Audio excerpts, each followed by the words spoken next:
It was offered the use of the credit card to pay for my car repairs. So, sure, being dead, you accepted. They were in love for 4 years, but now it's over. Chivalry Wants him to pay what he owes. So that what you're expecting me to believe, sir, She all up to date on the Visa and all up to date on the MasterCard. That's what I want you to do. You let him use your credit cards, you split up, you don't pay. Correct. Together, what'd you give me your credit cards for? Well, we dated for almost a little over 4.5 years, and he did not have a credit card. So on occasions when he needed Have a credit card. I didn't want a credit card. I didn't need one. Why didn't you? You had hers. Didn't have hers. She had hers. Did you hers? I didn't use hers without her being there. She was I there. didn't mean that you used it. Would you use her knowledge and permission? Did you use her credit card? We used her credit cards. Without her. Ever use her credit card for things that was strictly for you? Yes. Did you? Well, some car repairs. Like what? And that was for your car? Right. So you did need a credit card for your car repairs? At the situation, I didn't really need a credit card. I could have paid for it myself cash, but it was, the use of the credit card to pay for my car repairs. So, Offered. being dead, you accepted. Well, that's a different type of, I wouldn't say that. I'd say that the money Chivalry was supposed to be used towards a vacation that I was going to be going on with the plaintiff. Money was How much did you charge on her credit card for your car repair? about $850. How much did you pay that for would be it? actually incorrect. Okay. How much did he pay? How much? For the car repairs. How much well, did he charge on your credit card for the car repairs? For the car repairs, how much did he pay? $100. And how much of that did you pay? I'd say I paid probably all. About 14. Show me. I can't show you. I can show you what I did pay, though. I can show you what I've all of it. There's basically, the plaintiff had my checkbook. She wrote checks for me, paid over the year. She just said, okay, well, this is what we're paying, this is what I'm paying, and I just to pay. Let me just see, sir, your checks for June. There you go. Continue. Okay. June. And this is a statement, you know, paid 908. Your Honor, basically through our relationship, I paid everything. What are you showing me here? Those are copies. I couldn't get canceled checks in time. The bank sent me the paid for statements. So I'm What? showing you a bank statement, and as well as the wrong check ledger, which shows that I paid 908. I'm not Copy of my check ledger, sir. Okay. Now, what about Visa? Interested in you? You see the charges on Visa for his car. They're right here. And I have payments. I mean, Visa. Let me. this is from October of 95 until July of 96. He was accredited in the red. Those are his payments. So I gave him full credit for everything that he, and there's, or paid. I just want what he owes me plus the interest. It's accrued since. Did.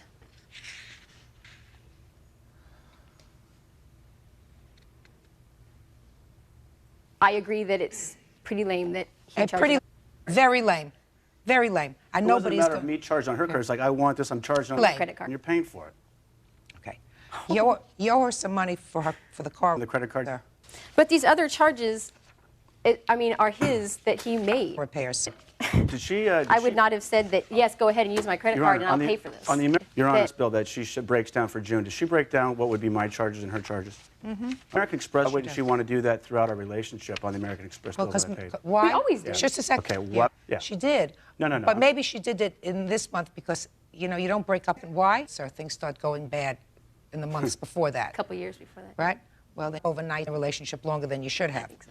You know, people have to be smart, and you stayed with men and women. You don't commingle these assets and expect somebody else, court, both waste their time going through a 5-year relationship, separates to Kleenex and who bought toilet paper and whether it was his toilet paper or your Kleenex. That's just not going to happen. Who bought? You look like an intelligent young woman. You don't let somebody else use happen matter. You I know, took his word. I thought dating he would for pay. 4.5 years isn't being married. I really Your credit card. Why after 4.5 years weren't you married? realize that. Huh? Exactly. Exactly. Exactly. Mr. Fraley, Yes, Your Honor. I'm going to try to keep it as simple as possible. So, up in June, In July. in July of 1996, so you broke it. Yes. What I would like you to do is, assuming that this was valid, correct? It is not. But assuming it was, I just want you to take out the sheet of payments that you made on the Visa and MasterCard on or after of 1996. None. All right. So then what you're in July to believe, sir, Said everything was paid sure, prior. is that you were all up to date, expecting me on the Visa and all up to date on the MasterCard. If that's what you want me to believe. That's what I want you to believe. No way. No way. Your Honor, breakups are No. I mean, through our 4-year relationship, I paid for, and I think the plaintiff will agree that I never good financially took care of her when we went out. I would disagree. Well, she can disagree, basically, but since I was making more money than her, I took more of the financial burden, if you'd like, and that was understood. Except, sir, that when you broke up, there was an $8,000 bill. And, So, okay. that was a debt. That was a debt that Wasn't my $8,000. due on Visa. Well, but a good portion, at least a portion of it, sir, was yours. A portion of it here has repairs which were extensive, and you were making minimum payments due on the account. Your car, and you break up and you decide, well, I don't have to make minimum payments anymore on the account. I'm not going to make another payment. So that, which is exactly what you did, because there is nothing in your ledger to suggest that after you kissed each other on the account, you made one additional payment, which is really sort of outrageous. I never For the goodbye. money I paid all along now. Well, that's your problem. I knew how much. Judy continues in a moment. I do believe him when he says that he paid for certain things. Judge Judy. Otherwise, you would have been a jerk to stay with him since he was earning 4 times as much as you were, right? In cash. Good. And later today, You don't, sir, ask Yes. your friend to step up to the mic so that you can do fisticuffs with him. It's like her boy. Dumb up. Dumb and real cases, real people. Judge Judy. Wendy Hickman wants her ex-boyfriend, Mark Fraley, to pay her back for credit while they were together. she's suing you for half of this $8,000, and For the use of if half of it is yours. But I certainly think that your car repairs are yours. I don't even know. There are a lot of other charges here that are substantial, big ones. You know, did you go to Tahoma Lodge in Tahoma, California together? You went together and you charged that on the credit card, $232, right? Yeah, we did. I paid it. You paid. Okay, she would charge something. I'd bring cash, and I'd pay cash. She charged it. Who would you pay cash to? I'd pay cash for everything else. It wasn't a matter of, okay, let's throw everything on the credit card. I'm penniless. Oh, just a second. I understand. You went to this lodge, and how long? I wasn't walking. Lodge. It was, nights. Yeah, 2 nights. 2 nights. The truth is, I see what you mean. The lodge is paid for on here, but you also had to eat. People. I assume you didn't go skiing or I whatever. have my you're own doing. money. It's not like penniless. No, but if he was with you, so I assume he paid. Cash. No, not necessarily. I went You know something? Truth of the matter is, I don't necessarily believe you. I think that you put some things on your credit card, either some things that are clearly his bills. But according to this, you did go on vacation, certain things you put on the credit card. But if you look down the same dates, they're on vacation dates. They're like for restaurants, going out to eat, so that he probably paid some of no cash, and you put some of the stuff on your credit card. And whether that balanced itself out of the meals and 50 is anybody's guess. You still had an $8,000 nut. 50-50. Nobody is going to figure this out. Certainly, I am not going to award you $4,000. Believe him when he says that he paid for certain things in cash. Otherwise, you would have been a jerk to stay with him since he was, because I do times as much as you were, right? Yes. Good. So I don't think you look like a jerk. So I'm awarding you $4. Consider yourself lucky. That's all. Parties are excused. You may step out. $1,000.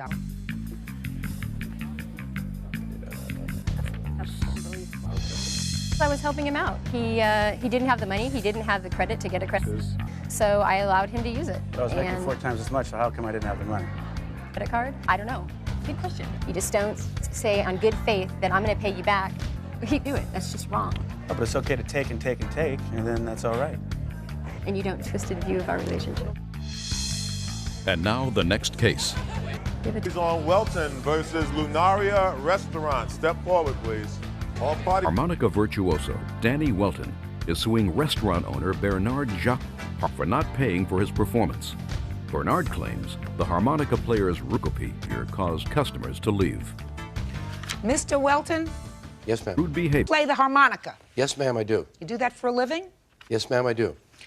Your complaint, you had a contract with the defendant to play at his restaurant. We had a verbal agreement According to... because I... Am I speaking? You had a contract Ma'am. with the defendant Yes, to ma'am. play at his restaurant. Yes, ma'am. You played there. Yes, ma'am. He didn't... That's right. That's what this case is about. That's right. He's got a defense, pay you. You didn't play and you cost him money. So, and he said, it was an oral one. How much were you supposed to be paid? Initially, my band was You agreed? $350 for the band. I was supposed to get 80% of all covers. And also, I was supposed to be reimbursed 85% I took out in the Hollywood Reporter. I got burst for that. Also, something very important and very dear to me, he was supposed to feed my and gave them nothing. Nothing. No, that's not true. Even according to you, he gave him something. Band and He gave him stale pizza. yeah, well, stale pizza. That was nothing. According to you, they ate it. They spit it, well, actually, they spit it out. Mr. Welton, let me explain something to you, sir. We are not going to sit and play with each other. Yes, okay? ma'am. This was for when this performance. One-night engagement. And how many one night you're supposed to do in that one night? 2. And did you do the first one? Shows you Yes, ma'am, and it was packed. packed. And then there was a problem, one, to you, sir, with the second performance. So why don't you tell me? According, There was a drunken lady in the audience who started to heckle me. what did you say about it? You know, I'll be honest with you, Judge. I do not recall exactly. If I were to say, it would be wrong. Okay, so you started shouting things. That's right. How long have you been Exactly. a performer, sir? All my life. Since So I'm, I since I I'm assume 3 years old. I assume that performers do this sort of thing. Yes, ma'am. Okay, so And what I did know you how do? to handle 'em. You've had P do. I start throwing lines back at her So what'd you? to keep her quiet, hoping that would squelch. And her boyfriend got mad at me and threatened to charge the problem. And I said, come on. You know, he was going to the microphone. I was, you know, I wasn't going to back off. I've never taken a come up there backwards in my entire life. So what happened? Bernard, So- half a step show at that point. Bernard, you closed the show down when that's. We closed the We were forced to. Shh. You closed down the show. Is that right? Your What's Honor. happening? Very smart. Exactly the right thing to do. So what happened next? Well, aren't that many people there because it's kind of an early type. Actually, there weren't. You get your big crowd the first show, and sometimes I noticed that there's supper club second show. The first 2 times I played there, there wasn't even a second show. Oh, you played there before? Never even before. Did he pay you? Yes, the first time everything went twice. The second time he broke his agreement with me. He did not pay me the cover charges. Well, But you went back for a third time. I gave him another chance. You know, I'm a sucker that way. A sucker who never backs down. That's right. I'm kind of an all-day not back down sucker. Judge Judy continues in a moment. Mr. Welton marched bars screaming profanity that he was not going on until he was introduced because he's very around the bar and he doesn't do things this way. Big star. Real cases, real people. Judge Judy. Harmonica virtuoso Danny Welton is suing restaurant owner Bernard for not paying for his performance. You didn't pay him. Jacques Correct. You didn't pay him anything, Not even correct? No, he gave you stale pizza, Mr. Welton. a biscuit. Mr. Jacoby, tell me why you didn't pay him at all. The agreement was for 3 shows, like every entertainer. Once we had to reimburse the people that were there, and we had to You turn mean away. Only did one people for the second show, for the second show. for the cover charge. That's correct. Reimburse the people. And, we had to turn away all the people that are coming for the second and third show. We had to close the bar. We lost and bar revenue, and we lost show revenue. In addition to that, his manager that's his present had a tab for $80. Here it is, and he signed it saying he was going to pay it. The following day, he never did come and pay it. Well, that's not his problem. He is not his manager's key. Presenting Mr. Weldon. And in leaving the property, we have, he was here, he assaulted our maitre d', we have the copy of the security, witness police report here, and it doesn't Who's the seem- maitre d'? And What is your name? Gerard Beck. You have a complaint filed against this yet? Step up, sir. This gentleman for assault? I did file a complaint, yes. How did he assault you? On the way, Against the... he elbowed me very hard and kicked me. That is not true. I then called out security, made a report, and then filed a complaint with the police. Made a report. We called the department. Were you escorting him off forcefully? No, the police. You can't go near him. I mean, you know, he's out of control. No, Your Honor? You are the manager? Yes, I am, Your Honor. You drink a lot. Pardon? If I may? What? No, that wasn't just for me. That was for other people in the audience. Well, you drink a lot. Buying. That's correct, Your Honor. Why didn't you pay the bill? Because But you were... he's not going to pay us. And I said, you can deduct it from what you owe us. Because he said... Oh, was that what you said? That's exactly what I said to him. Oh, so you told him to deduct the $80 from the amount of money he from owed the us. $300... Well, we had the 88... Your Honor, if I may explain. Sure. It's a 20 showroom with a large bar off to the right-hand side of the performance. A small and a large restaurant that opens up during the performances. Performers. Just a second. What is your last name? Edel, Your Honor. E-D-E-L-L. Mr. Reed. Your Honor. Were you there when this incident occurred with this lady heckler? Absolutely. Dell. Well, didn't you tell Mr. Welton that he behaved totally inappropriately? Absolutely. I don't believe he did behave Sure he inappropriately. did. This man threatened him bodily. No, he didn't threaten. No, I don't. Started Oh, out- no, Your Honor. Mr. Edel, just pay attention to me, Surely. sir. Him until he's not a comedian.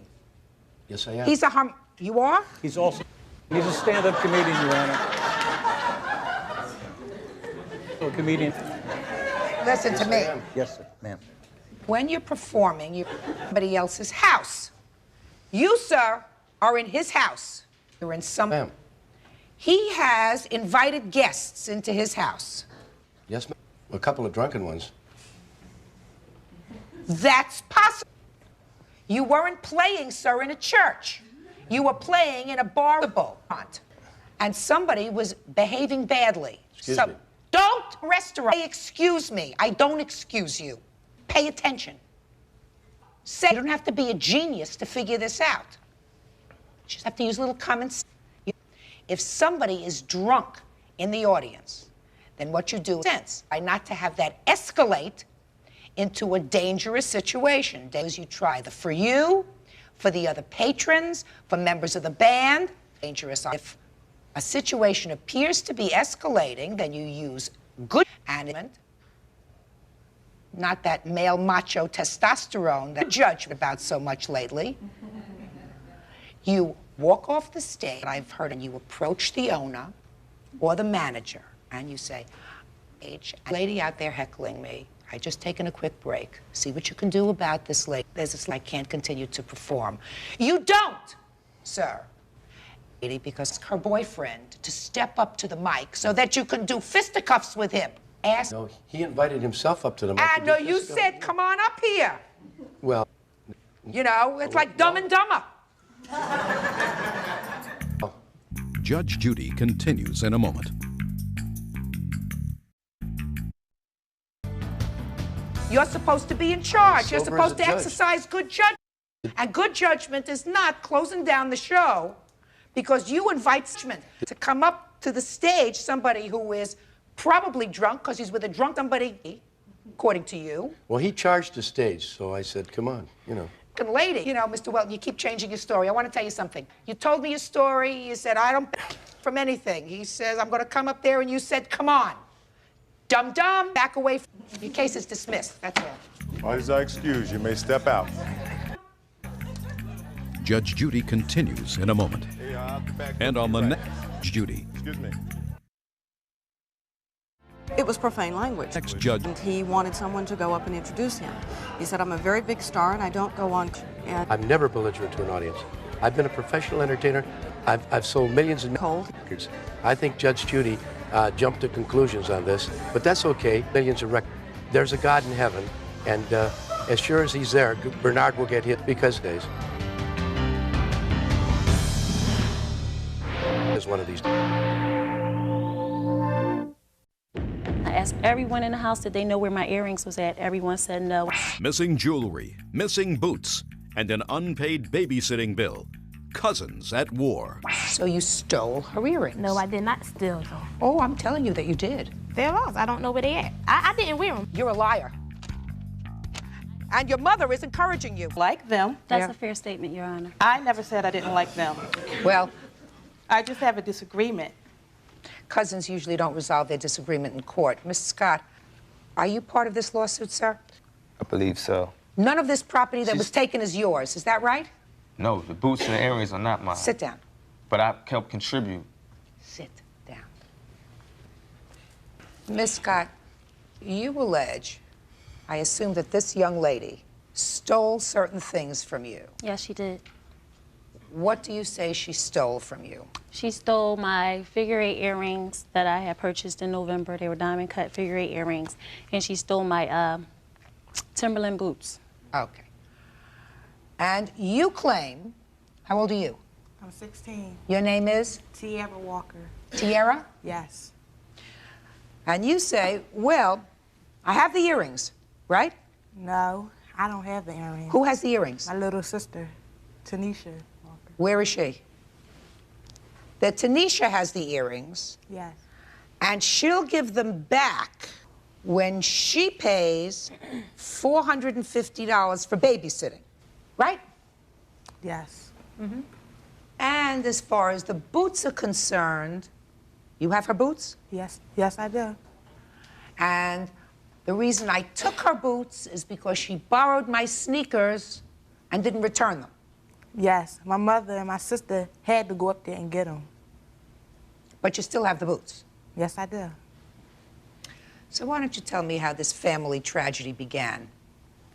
Well, it all started in November when me and my husband and my 2 children went over Tracy's house for a couple of weeks to stay until my house came through. When I went over there, I took my jewelry off and I set it on the entertainment system. 2 days later, when I went to put my earrings back on, they were gone. I asked everyone in the house, did they know where my earrings was at? Everyone said no, including my husband. I called Tracy while she was at work, and she said she didn't know anything about them. I was hoping maybe she put them on to go to work in or something. So that was the end of my earrings.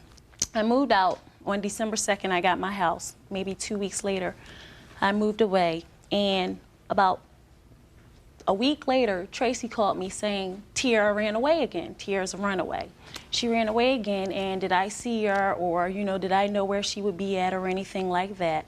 And I told her no. And as the conversation grew on, she said, and she ran away in your Timberlands, my boots. And I was like, my boots? So, you know, I said, well, you're going to have to get me another pair. She said, no, she's going to have to get you another pair. Tierra's 16 years old. She's a minor. No, no. Shh, shh, I'm sorry. Shh. Tierra is 16 years old. She's a minor. I don't expect anything to come from her. I expect it to come from her parents. Her husband, Tyrone Walker, said the same thing to me. He told me he would make sure that, you know, I would get my belongings back. Okay. So it's those 2 things. It's your boots and your earrings. Yes. Step up here. How did you come in possession of her earrings? Okay. Well, she left them, so I picked them up. She left them where? At my house. So I picked them up, and I said, well, Sharon, you know, kept telling me that she was going to pay me for babysitting her baby for her. Okay, I babysat, and I babysat. She never gave me no money for babysitting except for 2 times. So I just said I'd take her earrings just in place, you know, just in place of the money. But I said I will return them when she gave me my money. That's a lie. Just a second. Who did you say that to? To you? To yourself? I told my mom, and I told her boyfriend. You picked up the earrings. What did you do with them when you picked them up? Nothing. I put them up. Put them up where? On top of the refrigerator. What'd you put them up on top of the refrigerator for? Because she wasn't getting them back. She wasn't getting them back? Yes. So you stole her earrings? No, I did not steal them. Oh, I'm telling you that you did. I'm telling you that you stole her earrings. If she owed you for babysitting, you have the perfect right to say, you didn't pay me the last time for babysitting, and I'm not going to babysit for you again until you pay me. You don't wait until, according to you, she owes you $450 for babysitting. I said $330. I didn't say $450. Well, I have a countersuit here for $450. Well, they must have. Shh. And that's made up nonsense and say, well, that's the reason that I took the earrings. Excuse me, can I say something? Yeah. Sharon had told my daughter on several occasions that she would pay her money for watching her daughter. Okay, yes. Tanisha agreed to it. Sharon knows that my daughter... No, don't talk to each other. Twice. She paid my daughter 2 times out of maybe... It was several times my daughter had Just a watched second. her daughter. Listen to me. How many is several? She had written it down. Okay, a total that she has gotten down so far was 9. Okay. 2 different occasions Sharon paid her for watching her. The rest she did not.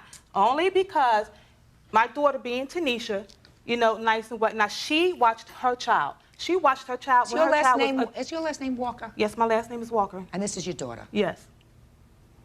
And she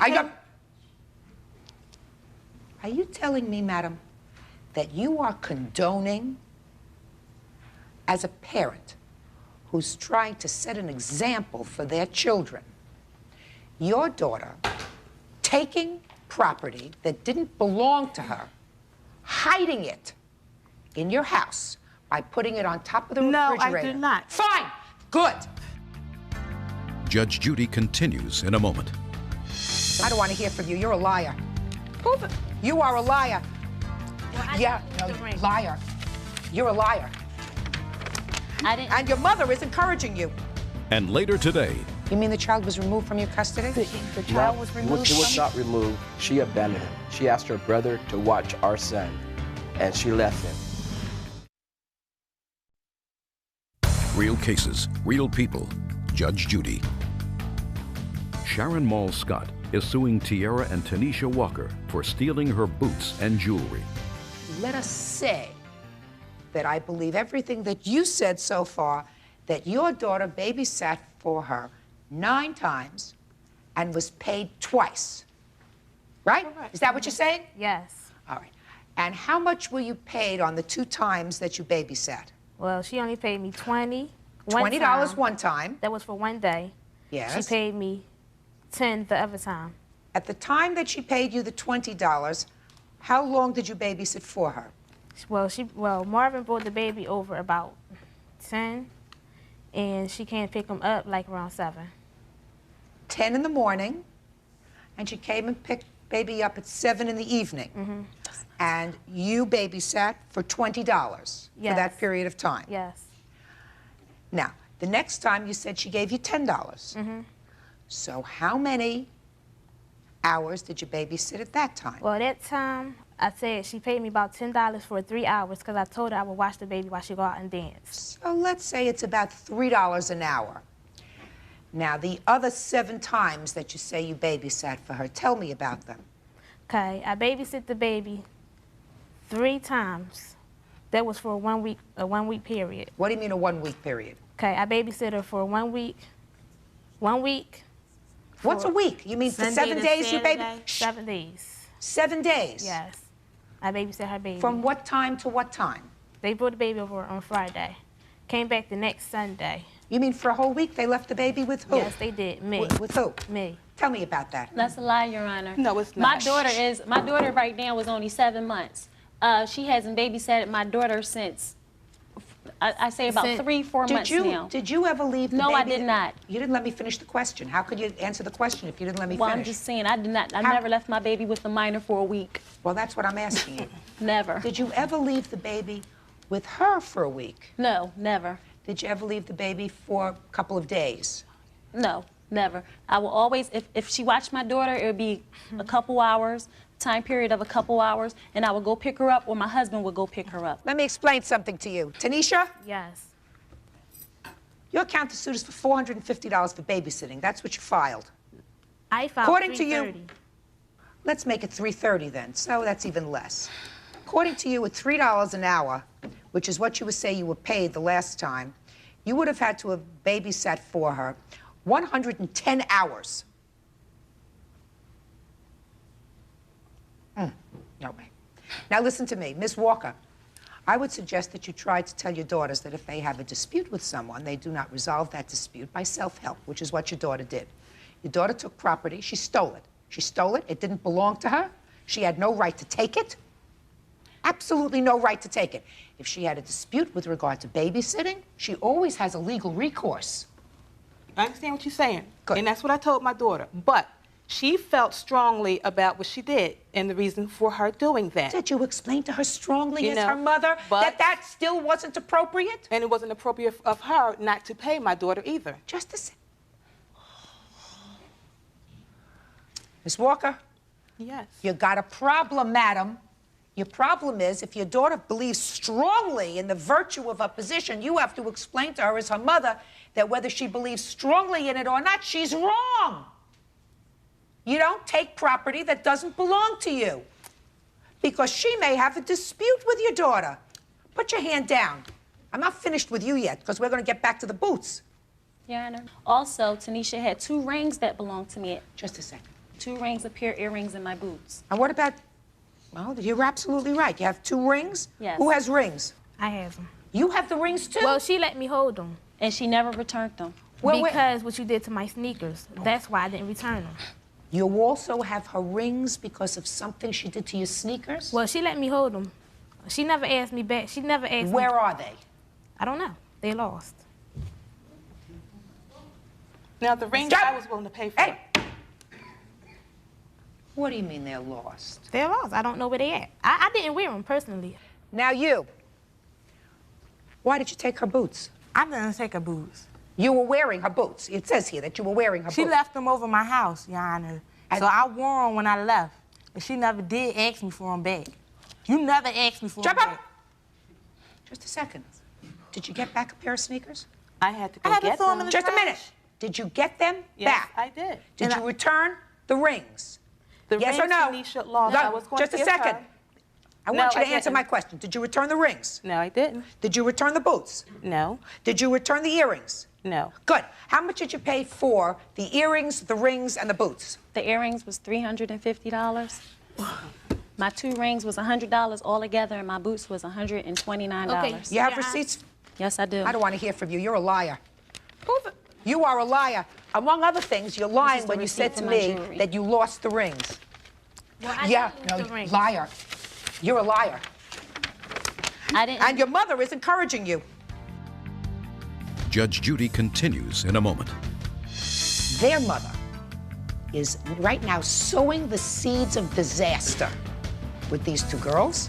And later today, What about the women who abuse guys financially, emotionally, every way they can, you know? And this snake right here has done that to me. real cases, real people. Judge Judy.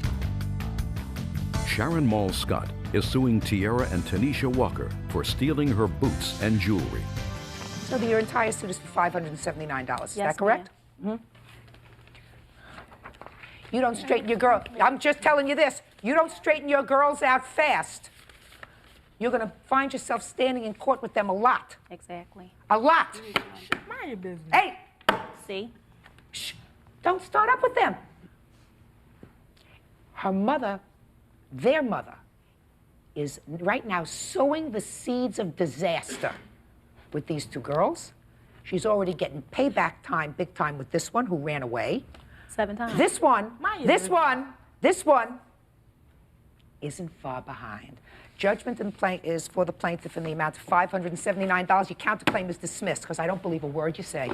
Parties are excused. You may step out. You better not go home. Out the door. And now the next case. Parties on Malden versus Branch. Step forward, please. 37-year-old heavy equipment operator Ray Malden is suing his estranged wife, grocery clerk Catherine Branch, for stealing money orders. Catherine is countersuing Ray for taking all of their possessions. This is not a very difficult case. I just have a few questions. Are you 2 people still married to each other? Yes, we are. I filed papers for a divorce, and it's in default right now. We both filed papers for divorce, and we're Well, both it's clear. we're legally separated. When did you separate? First time, second time. Second time. Probably in October of '94. Miss Branch, stop Yes. playing with your papers. Oh, I'm sorry. When did you separate for the last time? For the last time, it was in 1997, I believe. It was in January of '97. I Well, filed papers for legal I didn't ask you separation. when you filed. When did you last live together? I have the date in my papers. It was you don't in remember January. the year? It was in January of '97, I believe. He says 94. Did you live with him, according to you, in 97? No. Did you live with him? Yes, Madam. I did. Where? No, I didn't. Excuse me, ma'am. I'm sorry. It was in '95. I apologize. 94, 95. All right. So now we It's understand. in my papers. You don't have to look. Shouldn't have to look in your papers to know when the last time you lived with your husband was. In what year? 94, 95, 97. That's a wide spread. So you've been separated for apologize. several years, correct? Several years. Yeah. He says that when he was giving you a lift somewhere, he had just purchased 2 money orders, the amount of $350 apiece, 370, ma'am. $370, and that you stole them from his car. Yes, I did. I took the money orders. Well, you had no right to do that. No, I didn't. So then you have to give him back the money. Good. And this is a very easy case. I have a reason why I took the money orders, ma'am, Your Honor. There's no reason for taking money. I mean, I read this, and it's you know, you said he left you alone with a baby, and he didn't provide support, and he didn't do all these things. He didn't do all. That's what courts are for. That's why you take him to court. You take him to court for child support. You make sure that he pays it because that's the child's right to be supported. Yes, Your Honor. But you don't resort to self-help. Yeah. That's stealing. And How I many had children do you have? I have 2 beautiful boys by him. Okay. You pay child support, sir? Yes, ma'am, I do. How much do you pay? You should know that as quickly as you know the date that you separated. $196.85 a week. That's for one child. I just was ordered my first child that is not back true. into the home. The guardianship that was over my child has been terminated. It was terminated yesterday. What do you mean the guardianship? There was, because our marriage was so bad, ma'am, there was a guardianship placed over my first child. You mean the child was removed from your custody? The child was removed He was not removed. She abandoned him. Just a second. She abandoned him. Whatever it was, the child was removed from your custody. Yeah. And the child by the state? Yeah. No. By the courts. Not by the courts. She abandoned him. She asked her brother to watch our son, and she left him. And I could not get custody of him because of some technology, whoever it was, some things I couldn't do. Anyway, we went to court yesterday, and she did get custody of him. But there has not been any order made yet. And I am paying child support for my second son. According to you, he's paid. He's paying for alimony and for the child support for our second son. And on Well, the first son wasn't with you. The first son was in placement. No, I've been battling for my first son for the last 5 years. I don't care whether you've been battling. You didn't have that child in your custody. Yes, ma'am. So he's been paying alimony, and he's been paying support for the second child. Yes, he has. Fine. You had absolutely no right to take this $370 in checks, and that's what it totaled. Correct, sir? $370, yes, ma'am. $370. Judge Judy continues in a moment. I know her past life, her life now. And like I see, she ain't changed nothing. Ain't nothing changed about her except this fake facade she has everyone to believe. Now, you're countersuing for $2,500 for some items that were purchased during the marriage that he now has. What is that nonsense? That's all the items like the washers and dryers, the That'll be handled. couch. Listen to me. That'll all be handled in your judgment of divorce. That's what I thought. That's what and it that's what I will be. thought, that the $370 would be handled in that area. No, also. that you stole. Judgment in this case is for the plaintiff in the amount of $370. That's all. Parties are excused. You may step out.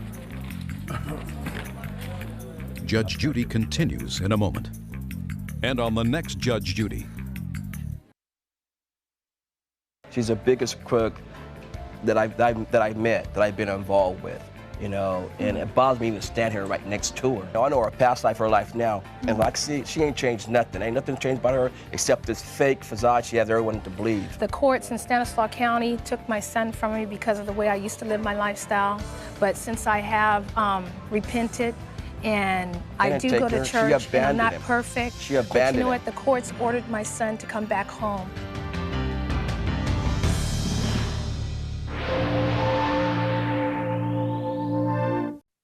So this was a teenager in rebellion.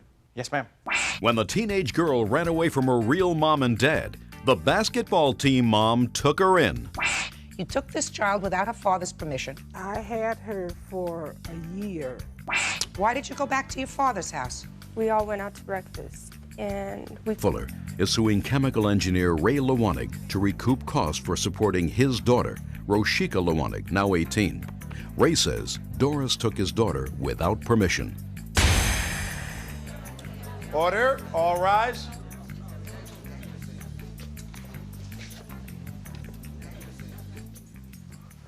Your Honor, this is case number 374 on the calendar in the matter of Fuller versus Lewanig. Parties have been sworn in, Judge.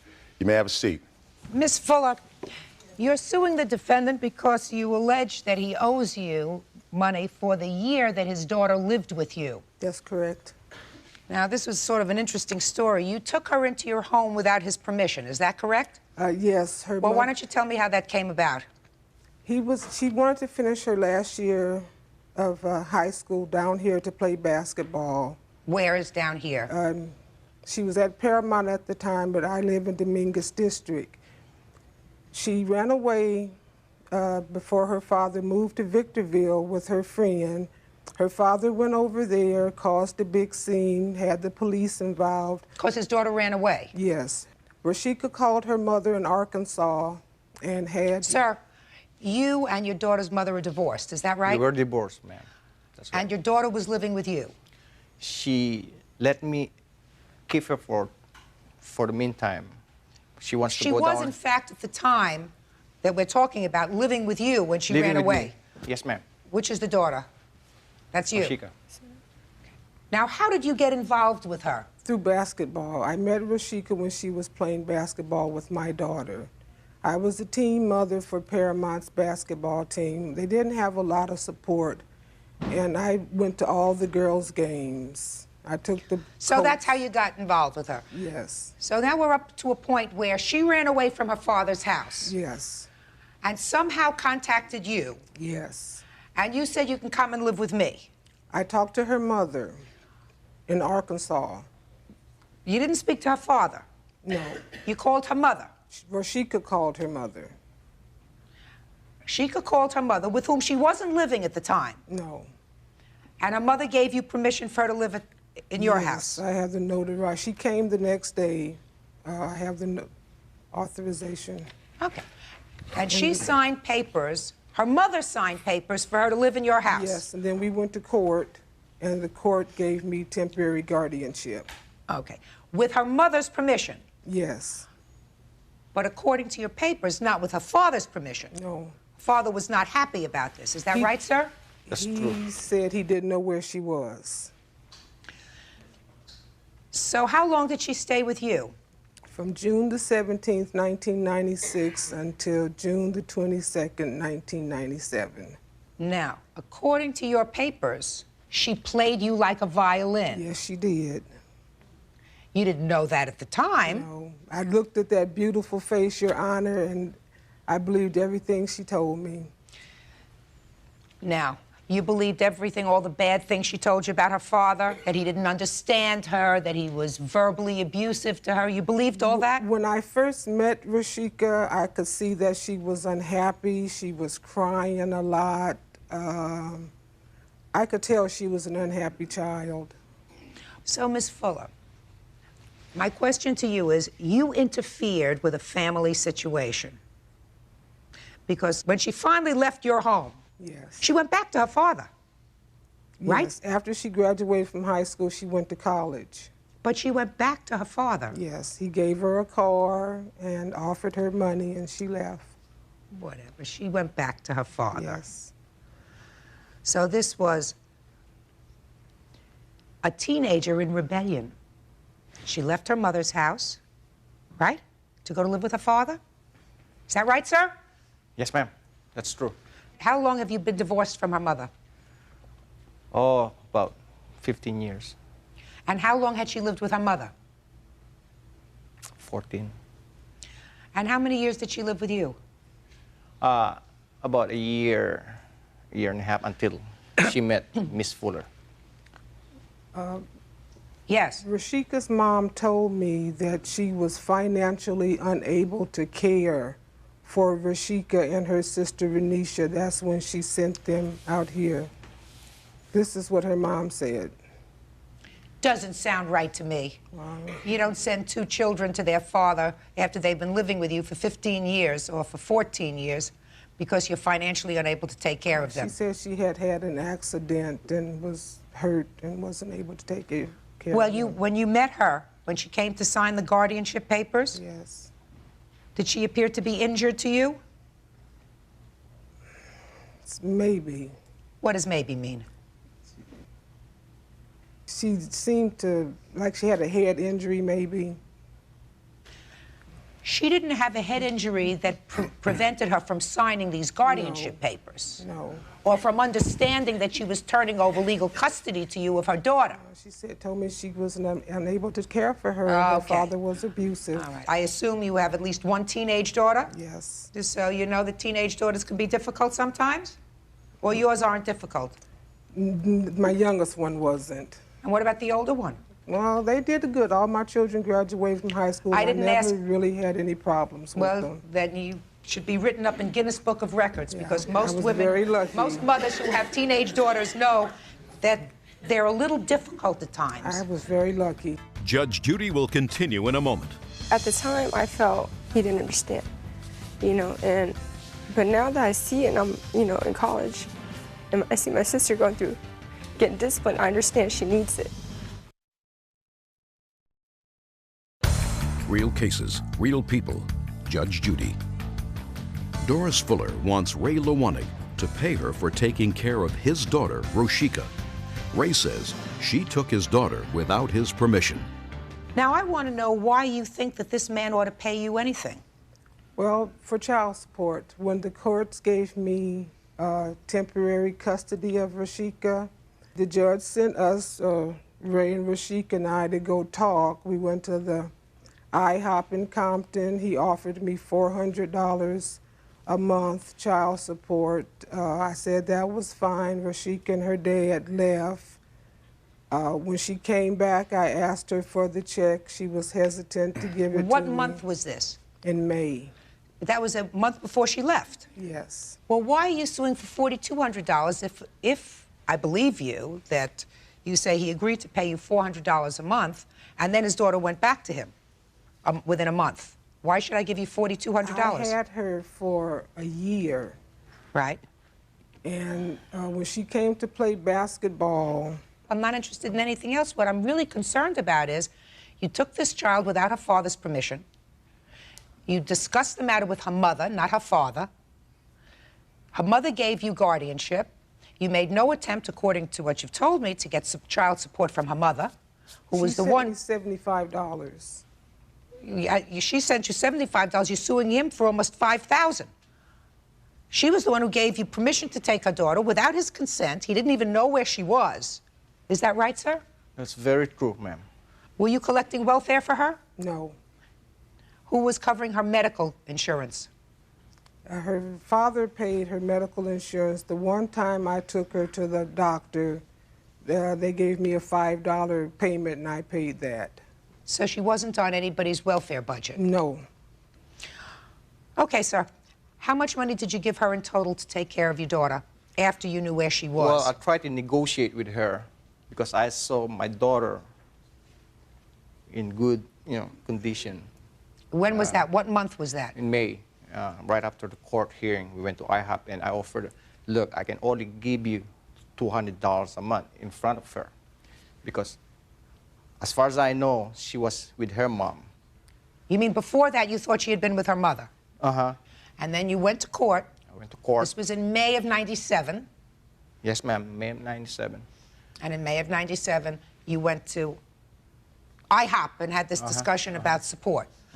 And how much money did you give her in May? I didn't give her anything. I offered her $200. And right. I thought she agreed, so I went to the bank with her, gave her the $200. Did you give? I explained it to her.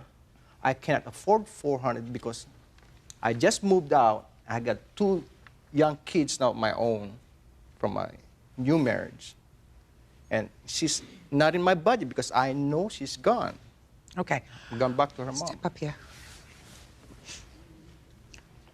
You're the daughter? Yes, ma'am. Why did you go back to your father's house? After we had, in court, we all went out to breakfast, and we cried. Sorry. It's okay.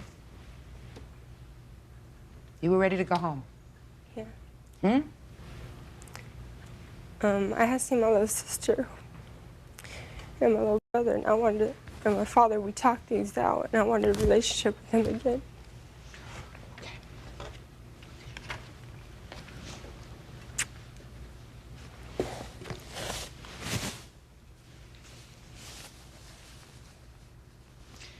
You think that part of the problems that you were having with your dad that caused you to leave were at least in part your fault?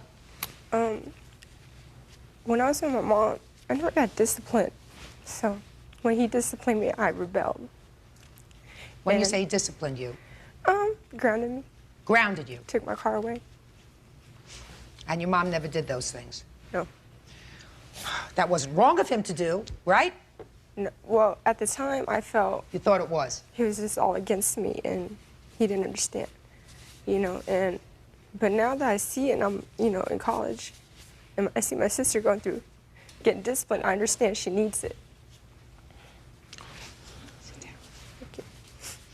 Miss Fuller, let me tell you what you did, madam. You interfered in a family situation. You had no business interfering with this family situation. Took it upon yourself to take this man's daughter, who was living with him, and he seems like a perfectly reasonable, responsible man, and according to his daughter, did absolutely nothing but discipline him in reasonable ways. Grounded her, took away her car, and she wasn't used to it because her mother never did any of those things. Now, the fact that she, to you, was upset and crying and seemed unhappy with her father, that's not a reason for you to interfere in a family situation. I mean, if you took some time and if you let the situation take some time, there is a possibility that father and daughter could have worked things out. But instead, you hopped in there. Your Honor? Yes. When Rashika called me, she told me her father did not have custody of her. Her mother had custody of her. Miss Fuller, you knew she was living with her father? Yes. We went to go get Rashika. Her mother and I went to go get Rashika. We took the Southgate police with us because Rashika and her mother said they were afraid for us to go there by themselves because he's a violent man and he had a lot of guns in the home. Well, listen to me. We took the Southgate police with us. Listen to me. That was all a lot of baloney. She's back with her father. So whatever stories you got from either Rashika or her mother were not true, because if they were, and if she was genuinely fearful of her father because he has a violent temper and because he has guns in the house, she would not be living with him now. Judge Judy is ready to rule. And later today... So you gotta learn to get your story straight. Before you gave me some baloney story about you said yes, you was gonna pay her back, but then your check was all messed up and you couldn't pay her back. Come on, get it together. Real cases, real people. Judge Judy. Doris Fuller wants Ray Lewanig to pay her for taking care of his daughter, Roshika. Ray says she took his daughter without his permission. You butted in, and if you butted in, you gotta pay. So your lawsuit against this man is dismissed. And I suggest to you that before you take in any other teenagers and take them away from their custodial parents, and he was at that time the custodial parents, you better make darn sure that there is a good and valid reason. And that sometimes means leaving it up to professionals and stepping back. You're a biological stranger from this family. He didn't give his consent. He had absolutely no reason to have his child removed from his custody, other than the fact that, according to her, and I believe her, he disciplined her by grounding her when she did something wrong and by taking her car away. He's her father. He has an absolute right to do that. So, your lawsuit against him is dismissed. That's all. Thank you. Parties are excused. You may step out.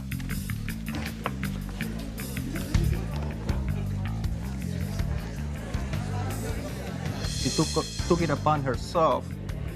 I told her again and again, this is blood related. You're nobody. You hadn't seen her I'm for the father. 11 months, Ray. Of course I never saw her because you didn't- hid her from me. No, I didn't. And now the next case. Parties on Sanders versus Murray. Step forward, please. 23-year-old Heather Sanders wants her former good friend, 25-year-old Jennifer Murray, to pay her back for the repairs on her car. You two were good friends? Yes. How long had you been friends? For about 2 years, 2.5 years. And Miss Murray, you had an accident with your car? Yes. What kind of an accident did you have? A repair problem. The car broke down and it needed some repairs. So you asked the plaintiff if she would put it on her credit card? Well, actually, I told her that the car broke down, and she said that she could help me out, and then I agreed. Doesn't sound 100% logical, but let's take it from there. So she put it on her credit card, the repairs, Yes. $627, something like that? About, yeah, $646. And what was the arrangement as far as paying back this money? The arrangement was that she was going to pay me half within 2 weeks after the day that it was charged, and then the balance within another 2 weeks, so altogether within a month. What happened? I never got any of the money back. Well, I got $100. What happened was a month went by, and she said, well, I have over half of the money, and I'll give you over the half on Wednesday, October the 1st. So I went to her house that day to pick up the money, and she gave me a $100 bill, and she said, well, I don't have any more of the money, and I will pay you back when I can. Stop calling me, stop bugging me. And basically, that was it. Go ahead. That's pretty much what happened. She said that I told her that I would pay her back all the money, and I made arrangements to pay her back a couple of weeks when I got paid. But something happened with my check where I didn't get paid right away like I was supposed to, and I told her that they messed my money up or something. And she said that didn't matter. She wanted her money right then and there. I said, well, my job messed up my check. I don't have it, so I'm going to have to wait another 2 weeks until I get paid. So why didn't you give it to her after another 2 weeks? That's when I gave her the $100. I gave her what I could. I didn't have the full amount right away. Well, what was your arrangement with her? To originally pay her back after a couple of weeks, but when... That's not what you said in your answer. Did you forget what you wrote in your answer? No, she said pay her back whatever I can, but whatever I can, just as long as I pay her back the money. You know, you keep changing your story, Miss Murray. But bottom line is, you owe her the rest of the money. Total bill was what? $676.14. Is that the bill? Yes. Is that the bill? Yes. All right. Judge Judy is ready to rule. I'm just going to remind you, Miss Murray, that you swore in your answer that the agreement was that you put it on the credit card and you would repay back small amounts, small payments, just as long as the statement was covered for the month. And that the reason you didn't pay her back all the money is because then she said she wanted it all back at one time. So you got to learn to get your story straight. That is what happened. Well, That's you didn't tell me that before. Before you gave me some baloney story about you said, yes, she was going to pay her back, but then your check was all messed up and you couldn't pay her back. Come on, get it together.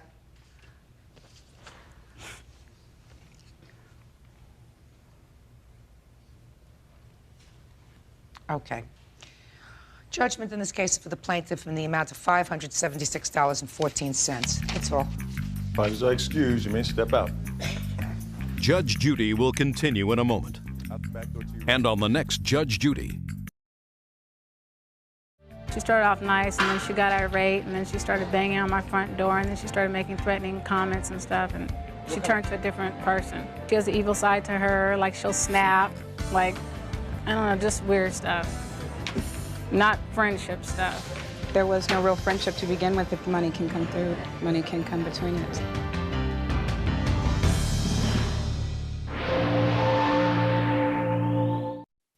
She came speeding into my driveway with a car, came at me, threw a punch. I'm proud to be a Marine lieutenant. I ducked, it hit my shoulder. The war between the tenant and his landlords ended in a tense showdown. But why? I still, for the life of me, don't understand what you're suing for. Got a touch of the flu. I still, for the life of me, don't understand what you're suing for, except that I do understand that for a short time, you entered into a lease agreement with the defendants. Correct. And that was because you were going to have some medical treatment. Yes, sir. Ma'am, excuse me. Where do you live normally? I was living in Vallejo at the time and attending the Martinez Outpatient Veterans Clinic. And because of the problem couldn't be resolved by their doctors, they suggested a specialist, not a veterans doctor, in Palm Springs, an internist. So I came down to see him. And you needed a place to stay for a couple of Correct. months. You found an apartment in their facility, in their First complex. 30 days I stayed in a motel. It was too expensive. Then I found the Brentwood. Now tell me about your lawsuit. Tell me why you think that they owe you $4,700 or $4,800. First of all, the verbal agreement, of which I have a receipt for, so it's also in writing, was $600 a month from September 7th to October 7th to November 7th, 60 days. And I have a receipt dated that day, and I'll show you. I have a whole file of exhibits for you, Your Honor, if you wish to see them. Let me look at mine, though, so I can, or I can give you your copies right now if you wish to look at them. You rented an apartment, according to you, for $600 a month from September 7th until October 7th. Well, Stop, don't rustle papers. Excuse me. Don't rustle papers. November 7th, Your Honor. Well, you left before October, correct? I left on the 29th of September to go to Vallejo, flew back to pick up my car, my clothes, and to make my final visit to Martinez Hospital. How long did you live in their apartment? From September 7th through the 29th. Of September? Yes, ma'am. And how much rent did you pay altogether? $1,200. You paid $1,200. Yes, ma'am. Did you get any back? I got $400 back. When did you get the $400 back? I told her in writing on September 27th, here is the balance of $500, which brings the apartment rental to November 7th. And they only take cash, no checks, no credit cards. And I put 3 items. Please ask the maid to clean up. She hasn't cleaned anything. Did I ask you a question? I Yes, said, ma'am. when did you get the $400 back? I got the $400 back after that note, and I got the $400 back on 9/29. So, you asked for a refund, and you got a partial refund. Correct. So you asked for how much, sir? The rent from September 7th to October 7th is $600. They gave me $400 back. They still owed me $200 for the month of October. I paid October all in advance. I paid $700 for the month of October, Your Honor, and I have documentation to prove that. Please. You said you paid him $1,200 altogether. You got $400 back, which means from your hand to their hand ultimately was $800. Correct? Correct. All right. And you lived there for a month, and you said your rental I lived agreement... there, no, Your Honor, I did not live there for a month. I lived there from September 7th to September 29th when I went home to go to the hospital and get the rest of my clothes. Okay. I am assuming, sir, that for the purposes of argument, that's the month of September. So that's $600. For 3 weeks. Okay. Which means $200 owing. So you want to tell me why they owe you $5,000? Okay. They still owed me $100 from my $700 October payment. They owe me $145.53 because when I came back from the emergency treatment at the hospital on October 2nd, I walk into my apartment and there's a gray-haired gentleman with a Pennsylvania license plate on a new Cadillac sitting on my sofa, and both of us say simultaneously, "Who are you?" I said, "This is my apartment. I just rented this apartment." I said, "You can't.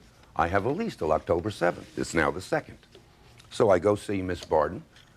She said, "Well, you left." I said, "I didn't leave. Where's my clothes? Where's everything?"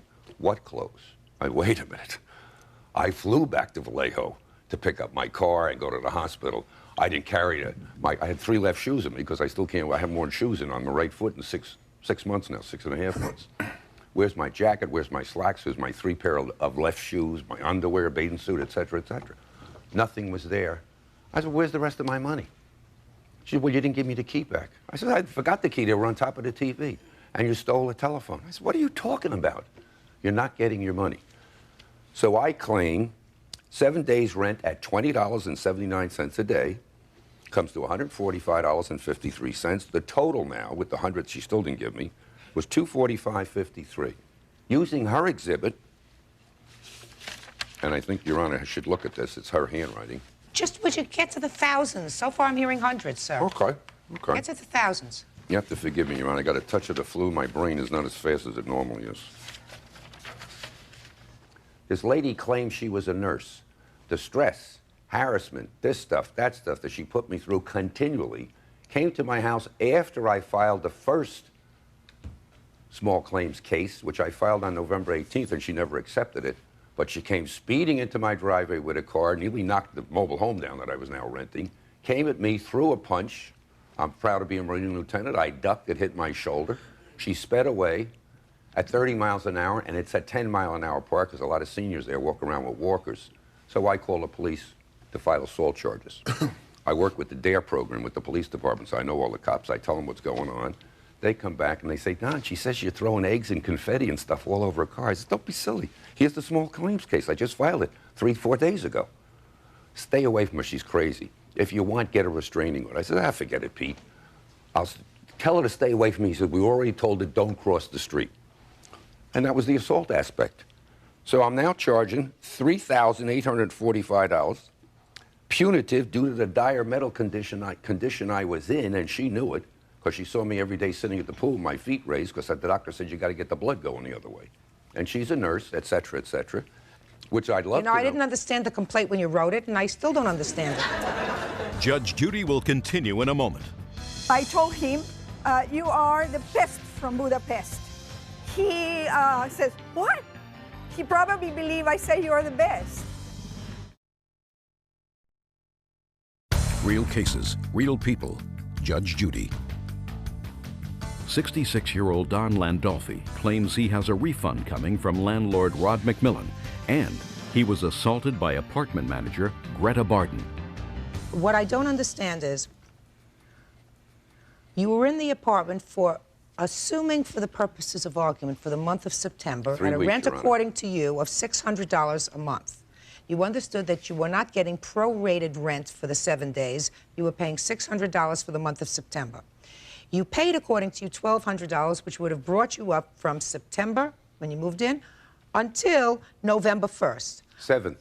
Or November 7th. But something happened.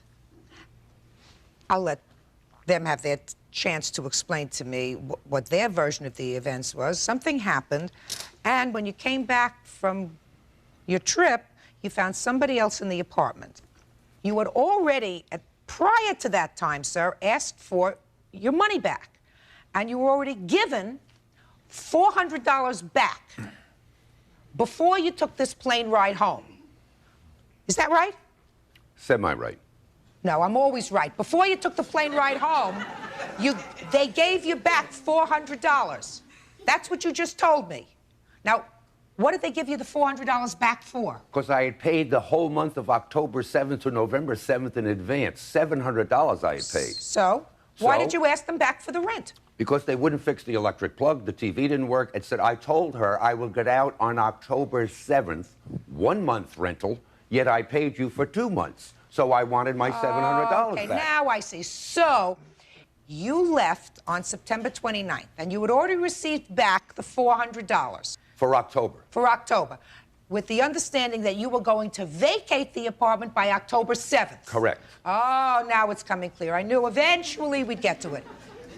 So when you came back on October 2nd, really just for the purposes of picking up your clothes or your things. And living there for 5 more days. And living there for 5 more days, you found somebody in there. Correct, ma'am. Okay. Now, when you left to go home on the 29th of September, who did you speak to and tell that you were going to be back on the 2nd of October? The manager of the complex, Greta Barden. Okay, Ms. Barden, you are the manager of this complex. Yes, ma'am. Now I'm getting to you. Did he tell you that he was coming back when he left on September 29th? He told me he was leaving, and that was it. That he was tired with the place. He demanded the money. I told him I will keep, because since he did not paint, then he had to pay for the electric bill, which was $106 plus. And then I told him I will return the other $100 when he returned the apartment key. I saw him moved out and he did not give me the key. But then when I went to look and it seemed like he was gone, I found this in the door, that it said, my place until October 10th, stay out note. Then I called the police. I asked Mr. Robert Hernandez from the SWAT team in Palm Springs came over. I said, sir, this gentleman has moved out and left this note there. What do I do? So he knocked, and there was no response. Then I opened with the master key. He told me to stay out, not to walk in. He walked into the place, calling his name several times, loud, all around the place. All right. He came out and he told me I could go in then. Okay. He was paid through October 7th. Right.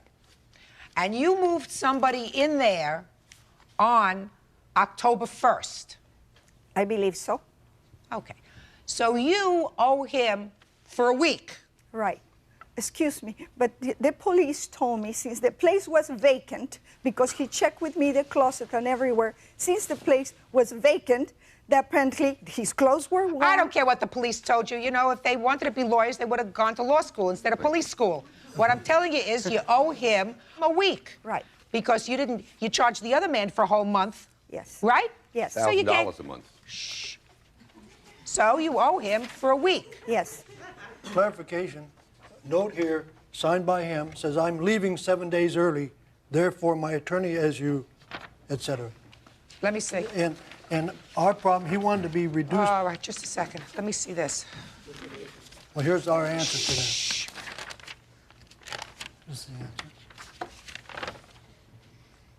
Exhibit 12, Your Honor. My exhibit.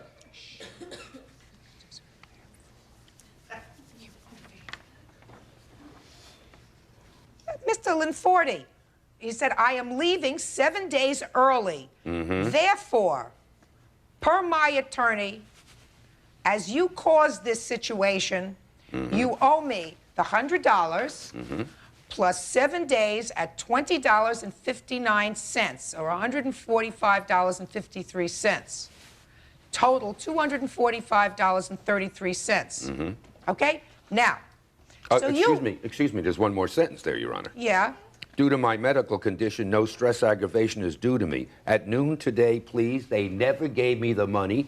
That makes October 7th the official departure date for me. They never gave me the money. Whatever. They can't keep What do this you mean, money whatever? anyway. I paid for the month of September, Just a Your minute. Honor. You can't rent a place twice. I agree. Thank So- you. Thank you. They owe you $245.33. Excuse me, Your Honor, Ma'am. 53 cents. Excuse If me. you say 33 cents, one I say place 53, 145, 53. Oh, okay, excuse me. Your Honor. Yeah, excuse me. Say I'm wrong. I am 100% wrong. Good. Judge Judy will continue in a moment. I says, when are you going to stop this? So stupid guy. And he came at me with this part of his arm. He pushed me in this part, and I went backwards. Real cases, real people. Judge Judy. Don Landolfi says his former landlord, Rod McMillan, and apartment manager, Greta Barton, owe him a refund on his place. Listen to me.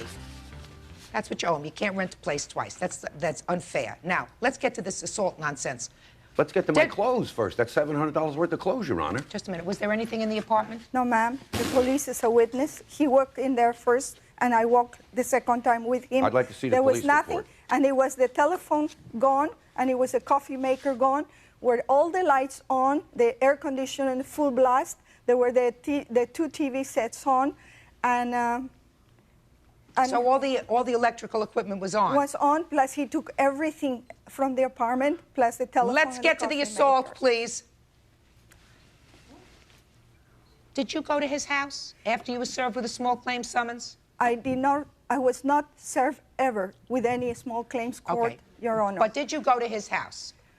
He kept putting eggs and vanilla ice cream and soap in my windshield. I called the police. Just a minute. Did you see him do that? I did not see him. I slept in my car several times trying to catch him. For some reason, he was not there the days. One time when I came and I found the egg in my car, since he was living across the street, I saw him drive away after he saw me get to my car. So you thought it was him?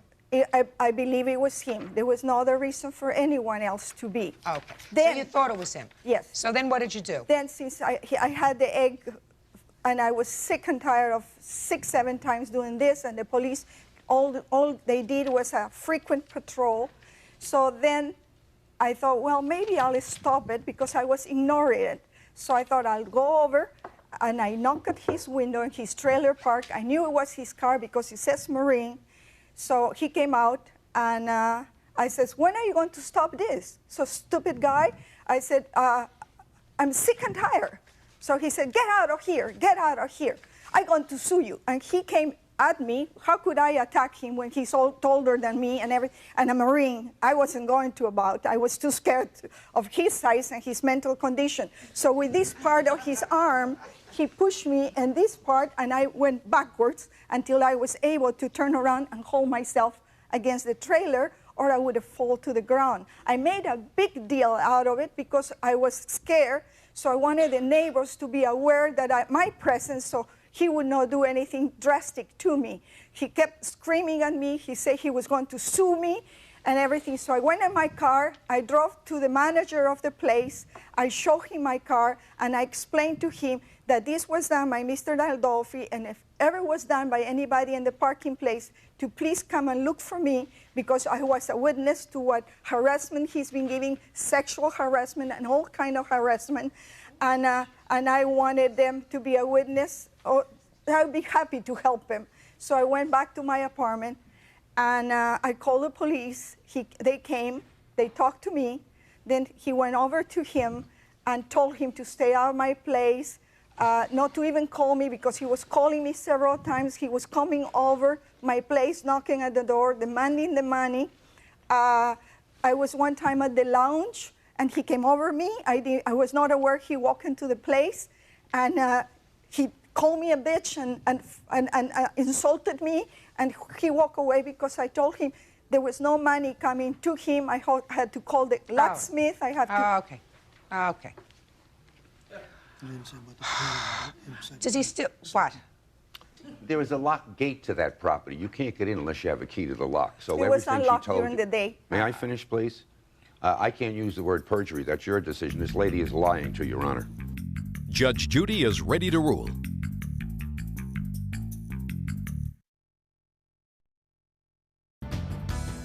I find, after hearing this case, you own the property, sir? I'm the president of the association. And you're the manager? Yes, ma'am. That's a lie also. She's not the manager anymore. I'm a temporary manager. She was manager at that time. Are you feeling better, sir? A little bit. Thank you, Your Good. Honor. I'm going to help you feel a little bit better, Mr. Landorfi. But not a lot better, sir. Not $5,000 better. They owe you $245.33, period. And I suggest that if you still live next door to each other or across the way, you stay as far away from each other as is possible. This case is over. Parties are excused. You may step out. Judge Judy will continue in a moment. And on the next Judge Judy. At one time, he told me that he would like to move into my apartment to save on the rent. At that time, I told him he can very nicely go and sleep at the bottom of the pool. I came out, and she went like this. I'm taught the duck, hit me here, and then I pushed her. You act like a man, you're going to get treated like a man. But I didn't hit her. If I hit her, she wouldn't be here right now. I told him, you are the best from Budapest. He said, what? He probably believed I said you are the best. But I repeated it more clearly that you are the best from Budapest. In that moment, he jumped out of the pool and he says, that's it, I'm moving out of here.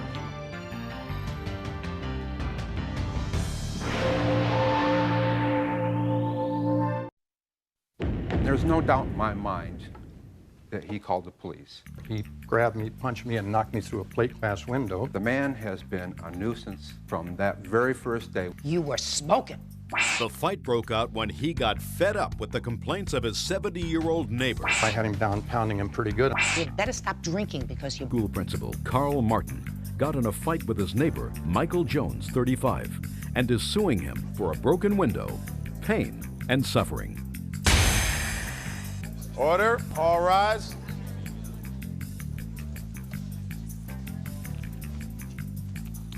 Yeah, this is case number 407 on the calendar in the matter of Martin versus Jones. Parties have been sworn in, Judge. You may be seated. Ma'am, have a seat. Mr. Martin, Mr. Jones, according to your papers, lives in your neighborhood.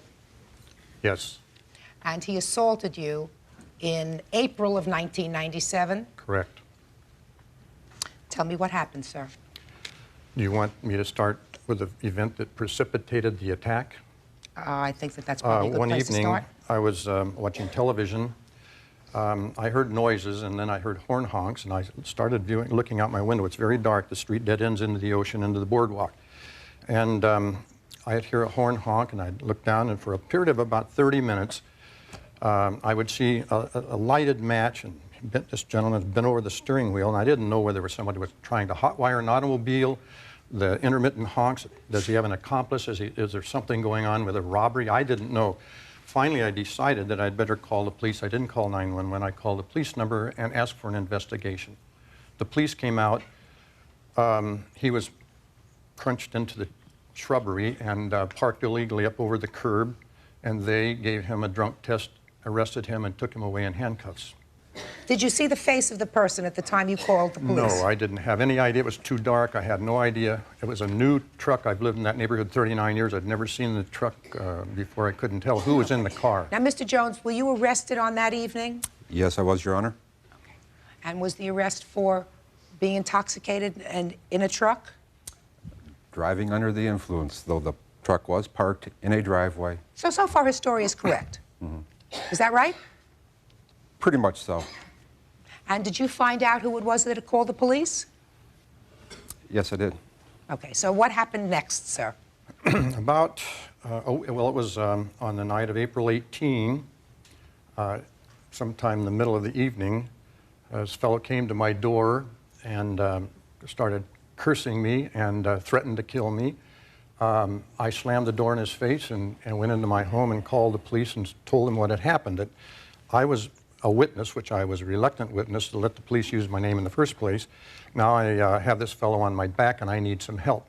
Okay. They said to call him if there was any trouble there nearby. They came and asked if I knew where he lived, and I knew he lived in the alley in an apartment nearby. So the police officers went back to locate him. They couldn't locate him according to the police report, and I have the copy of the police report here. His truck was illegally parked. A sergeant came and they opted to tow the truck away. When he appeared on the scene, he started using vulgar language, calling the police officers four-letter words beginning with an F at least 10 times, according to the report. And they left. I walked down. They left with his truck? No, yes, they towed the truck. So I went back up and started watching television and kind of fell asleep. There was a banging on my door. I answered the door. He grabbed me, punched me, and knocked me through a plate glass window. And we had a fight in the street that lasted 5 or 10 minutes. My neighbors called the police. They arrived, and by this time I had him down, pounding him pretty good on the ground, and they restrained me, picked him up, put him in handcuffs, and took him to jail. So what kind of injuries did you sustain as a result of this, sir? Well, I have, if I may, these are the photos the police took. And I'd like to see the police report as well. Here's the police, and I've highlighted some of the statements.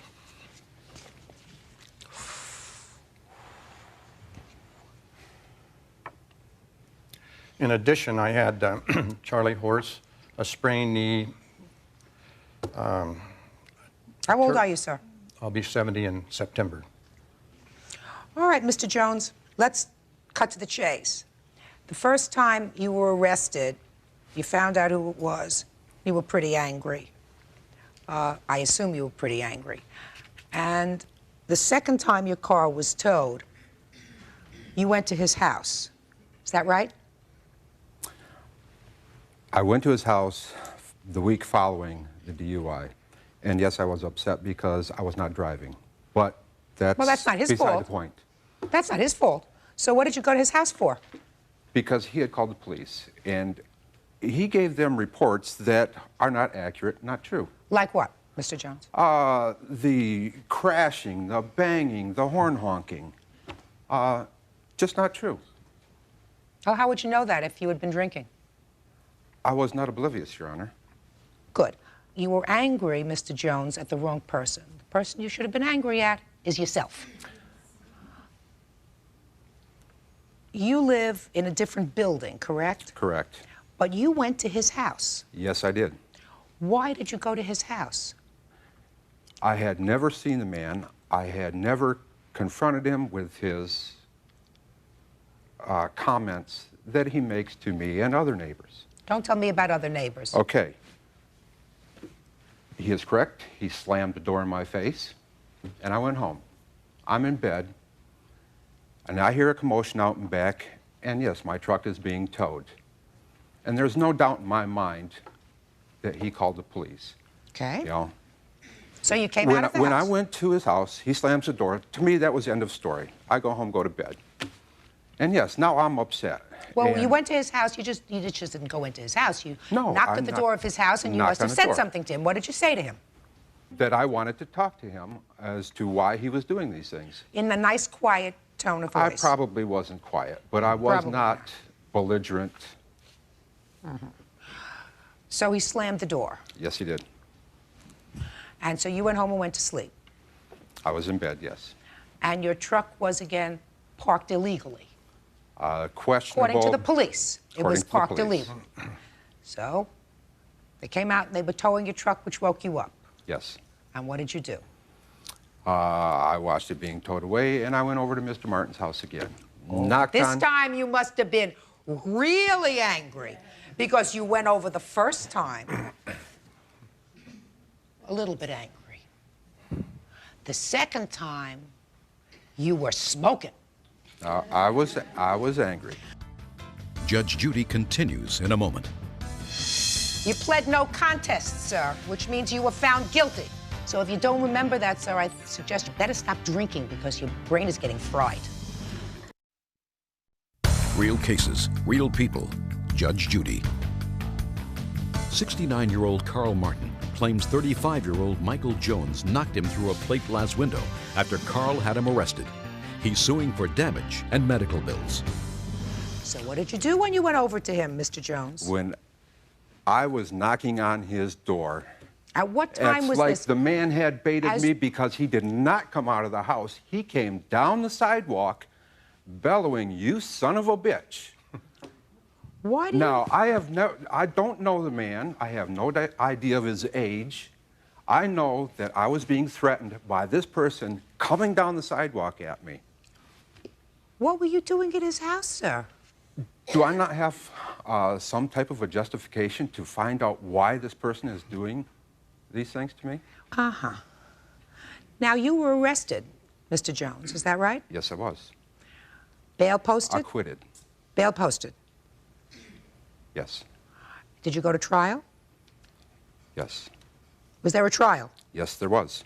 And you were found not guilty. Correct. Is that right, Mr. Martin? I'm not aware of that. I have a statement here that he was ordered to pay restitution for damages, but Let me see. Just a second. When you say you're not aware of that, Mr. Martin, that's very interesting to me, sir. well, I wasn't aware of the decision by the police. I was angry that he was released. What I'm asking you, Mr. Martin, is did you go and testify at a trial? No, I did not. I was not invited. You did not go I to did not. testify at I a did trial. not. Well, you can't have a trial, Mr. Jones, unless the complainant is there to testify. So how did you have a trial without him? To my knowledge, I don't know his exact words, but what he told the judge was because of the history, prior history. If you don't know what the exact words were, sir, In then you effect- don't know. Say, listen, in sometimes effect, he that's called hard us- for people to say, I don't know. In effect, he called us mutual combatants. Okay. Now, you said there was a trial and you were Arraignment. acquitted. Arraignment. You said there was a trial and you were acquitted, so that was a falsehood. There was no trial because at a trial you have a complaining witness. And since there was no complaining witness, you didn't have a trial. So you had something else. Well, I'm not sure what it is, Your Honor. You have to forgive me. You I'm are an not, intelligent man, Mr. Jones, I think. familiar with the judicial. My 9-year-old grandson knows the difference between a trial and not a trial. Mr. Jones. Yes. This is addressed to the plaintiff. And it says you, Michael Charles Jones. That's you, right? Correct. It says the above named person has been ordered to pay restitution to you for the damages incurred to your property in the crime of which he or she has been convicted. A hearing in this regard has been set in the Long Beach Municipal Court on September 19th, 1997, in Department J. Now, I assume, sir, that you appeared in that proceeding on September 19th, 1997. Yes, I did, Your Honor.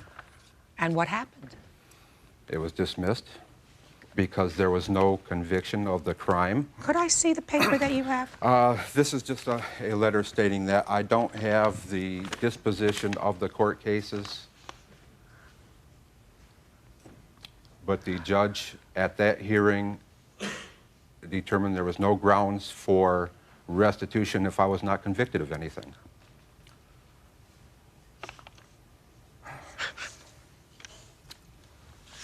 Mr. Jones, are you serious with me, sir? Yes, I am, Your Honor. Are you really serious with me? I'm very serious. Uh-huh. Let me explain something to you. The prosecuting attorney indicates that you, A, pled guilty to driving under the influence of alcohol. Correct. And that you were to appear in court on September 19th for a damages hearing. And I was there, Your Honor. And Mr. Martin was not there. he doesn't have to be there. I don't know. He doesn't have to be there. Okay. And the case was not dismissed. Mr. Jones, case could not have been dismissed. Your Honor, it was dismissed. Well, let's go find out. You want me to go find? You had a lawyer in that case? Yes, I did. What's your lawyer's name? Let me It's on that paper. Joette something or other? Courier, yes. Let's go see. Now, I do have your permission to speak to this lawyer, don't I, sir? Yes, Your Honor. Judge Judy continues in a moment. I think people like this should be handled in a way to see that they don't repeat this sort of an attack on a You are citizen. one malevolent, mean-spirited, delusional character. You know that? Real cases, real people. Judge Judy. Retired school principal Carl Martin fought with his neighbor, Michael Jones. Carl wants his medical bills plus pain and suffering. Yes, Miss Courier, this is Judge Scheindlin. I'm calling with regard to a client of yours, Michael Charles Jones, who is currently a litigant before me in a civil action stemming from a representation that you gave him some 8 or 9 months ago. Are you familiar with him? He is appearing before my court today in the civil action brought by Mr. Martin. I have his permission to speak with you. If you want me to verify that, I will. Now, he has given me permission because there is an issue involving the disposition of the assault case with regard to Mr. Martin, and I have letters from the prosecuting attorney, and I opted to call you prior to calling him because I figured you would have this easily at your disposal. I have a letter here dated the 23rd of May from the prosecuting attorney, C. Raymond George, which indicates that Mr. Jones had been convicted, I assume on a plea or a no contest. Now, that's the issue. Can you resolve that for me? Was there a plea? Was there a negotiated disposition? And what was it? Sure, absolutely.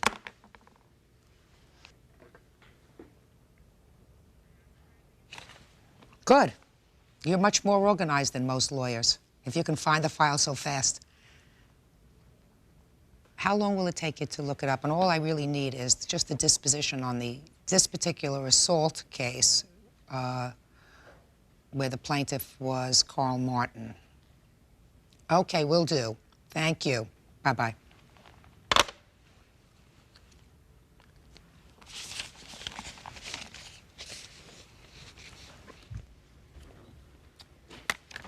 Order. Step back up, please.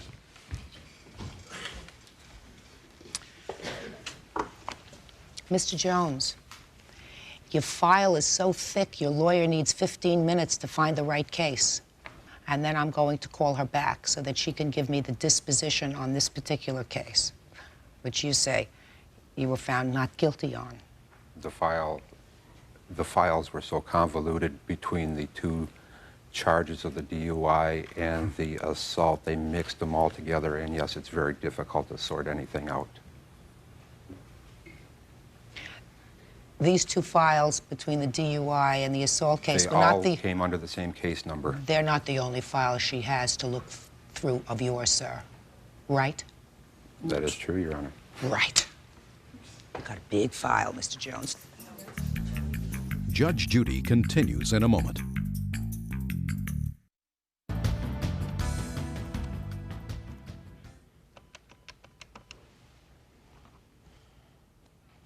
Yes, Miss Corriere, please. Hi. Well, did you find it? Did he pay the fine? You don't know. Okay, so the... Mm-hmm. Okay. Thank you for your help. I appreciate it. Bye-bye.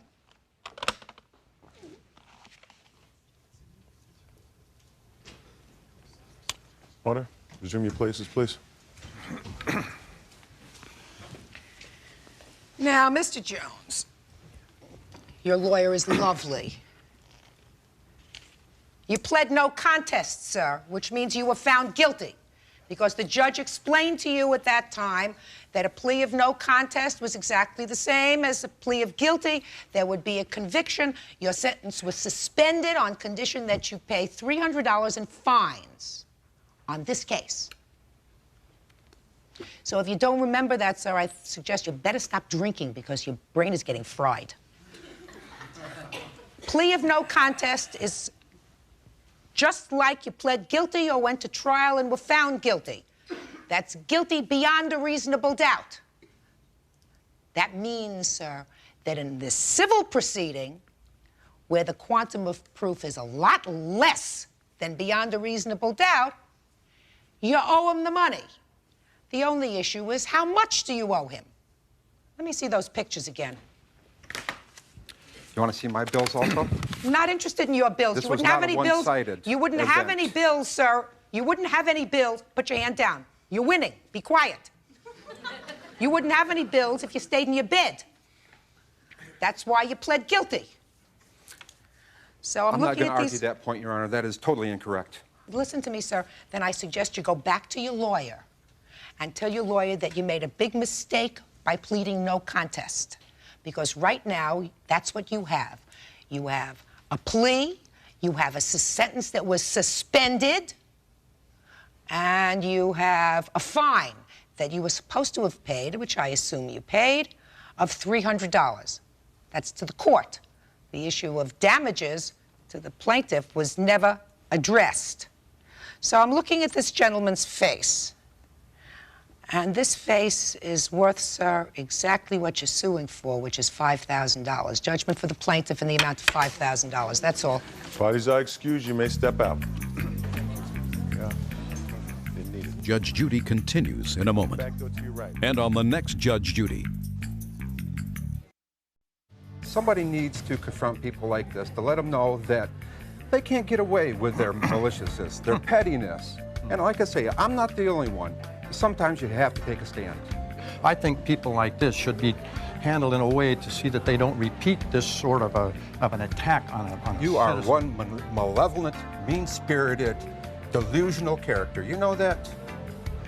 Happy to Why be able don't to you go report the seclude facts. yourself in your house again with your $5 grand and enjoy it, and you can drink yourself to death. I ended up through that window also and severed nerves and tendons in my hand. Thank God. In Yeah, the you police like that, statement, don't you? Damn right. When I'm a tact fellow, you're going to get what you got. See, now we start to see the man's true nature. The man's a sociopath. He ought to grow up and get some conscience and maybe be able to deal with the truth.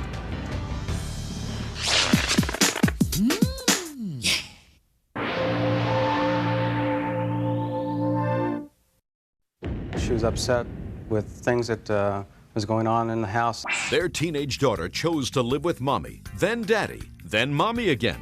You forgot the fact that the two of you are the grown-ups. She's the child. Now she's suing daddy for a promised graduation ring. Teenagers in this kind of situation always. Jessica Thompson is suing her father, Bob Thompson, for refusing to pay for her high school ring. Order, all rise. Quiet in the courtroom, please, all rise. Now, this is case number 384 on the calendar in the matter of Thompson versus Thompson. Parties have been sworn in, Judge. You may be seated. Have a seat, please, ma'am. Excuse me, are you her mother? Yes, ma'am. Would you step up here, please? This is your mom? Yes. That's your dad? Yes. And you are suing your father because you say that he owes you a class ring. Yes. So let me understand this. How long are your parents divorced? I believe since I was 5. And how old are you now? 18. And for most of that time, you lived with your mother? Yes. But there came a time when you left your mother's house? Yes. To go and live with your father. How old were you? 17. Why did she leave? We had an argument. Not just one, I assume. Oh, typical mother, daughter, clean your room, do what I ask you to do kind of arguments. But they must have escalated into more than that for her to, I assume, call your father and say, can I come and live with you? Yeah. So? It was that, and I checked into the school out there, and they had a production class that I was looking at. That looked real promising. No. You had it with your mother, right? Yeah. Mm-hmm. And I assume, Miss Mason, that you had at that point had it with your daughter? Yes. Now, were you in favor of her going to live with her father? No, I thought that was a bad decision. So you get this call, sir, Yes. from your daughter. Mm-hmm. Tell me about the call. She was very panicked. She was upset with things that was going on in the house there. She had stated that on numerous occasions she was told to stay home from school to take care of her youngest sister. She said that she was sick and tired of living in the house. She was sharing a room with her aunt. Her aunt had been there for a long period of time, and she had 2 children who were living in the same room as Jessica. Jessica was tired of that. Her aunt was getting up in the middle of the night, screaming at the children, cussing at them, and she was just tired of it. And she wanted a better way of life. She thought that she can get it in Memphis, which we promised that, you know, if you want to come out here, we will do the best we can for you. Okay. Mr. Thompson? Yes. I'm going to tell you, sir, that that was your first mistake. Because I assume that the first thing you didn't do, don't have that look of incredulity on your face. Teenagers in this kind of situation always lie. Because they got 2 parents who live far away from each other and who don't communicate. So the first thing you should have done was pick up the phone and call your former wife. Mm-hmm. Right? Right. In hindsight, that was the right thing to do. Because when your daughter got to your house, everything was okay for a while, right? Yes, it was. But then after a while, it wasn't okay. Tell me why it wasn't okay. Well, after quite a few months went by, things were very good. She got enrolled in school, she was making friends, she got involved in church programs and things of that nature, made friends through the church. Things are going great. Long about December, my father was very ill in the hospital. After about the 4th week of his hospitalization, my wife Rhonda and Jessica and I flew out to California here to be with my father in his final days. During that time, Jessica said that she did not wish to confront her mother, did not want to cross paths with her. And we said, you know, it's whatever you want to do, but, you know, we can't guarantee that that will not happen because my youngest daughter would more likely be at the hospital, be with her grandfather. So you have 2 children? Yes, I do. With your former wife? Right. Are you in touch with your younger daughter? Yes. Do you see her? It's been a while since I have seen her. How old is she? She's 14 years old. Okay. So you came out to California to be with your dad, and they crossed paths. Right. Actually, what happened, Jessica had the urge to see her youngest half-sister, and we set up a meeting 2 days after my dad passed away, and they met in Northridge Mall. It was going to be for a period of 3 hours. You know, we agreed to it. We said, okay, if that's what you want to do, that's fine. We're not going to stop you. Even though her mother had a notarized letter saying she disowned her daughter completely. Afterwards, we found out that, according to Jessica, she was forced to write in a letter in the furniture department of JCPenney saying that there was items that she did not want sent back to Memphis. Previous to this, we were trying to get her belongings sent out here to us. Her mother at that time said that her belongings were turned over to other family members and Jessica was not entitled to it till she was 18 years old. Yeah, according to your paper, sir, to make a long story short, first there was a custody battle that you had. Right. With your former wife. Yes. And you retained counsel for that, and it was a costly process. Right. And that custody battle was ultimately resolved with your daughter living with you. Right. Now, you say you had a notarized letter from her mother saying she totally disowned her. That's correct. Did you write that letter? I gave up custody till she was 18, yes. Does anybody have a copy of that letter? Yes, I do. I'd like to see it. I mean, if you say you gave up custody, but that was not before there was a custody battle that was waging between two jurisdictions. Is that right? Right.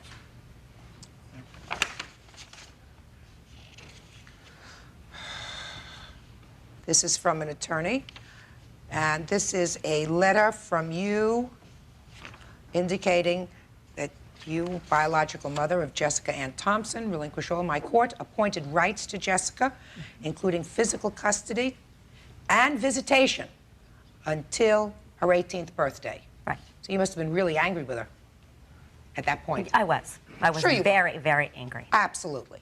All right. Now, you were so angry that when she wanted her property back, you said no.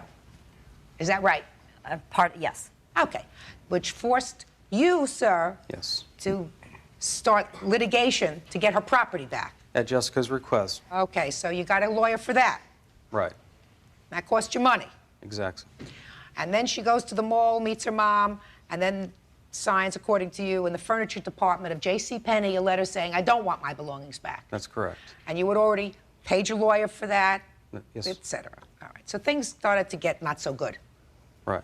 But this didn't have to do so much with the belongings. You felt as if she was manipulating. Yes. Which is what she had been doing from the beginning, Mr. Thompson. Yes. Judge Judy will continue in a moment. You didn't give them back, right? No, I did not. Why? Because you were angry. I was angry. Right. And these were her things. Real cases, real people. Judge Judy.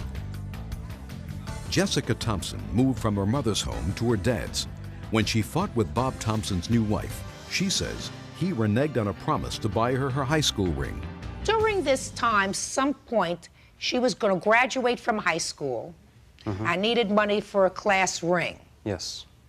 And the book and everything else, which is what all this is about. And you gave her how much?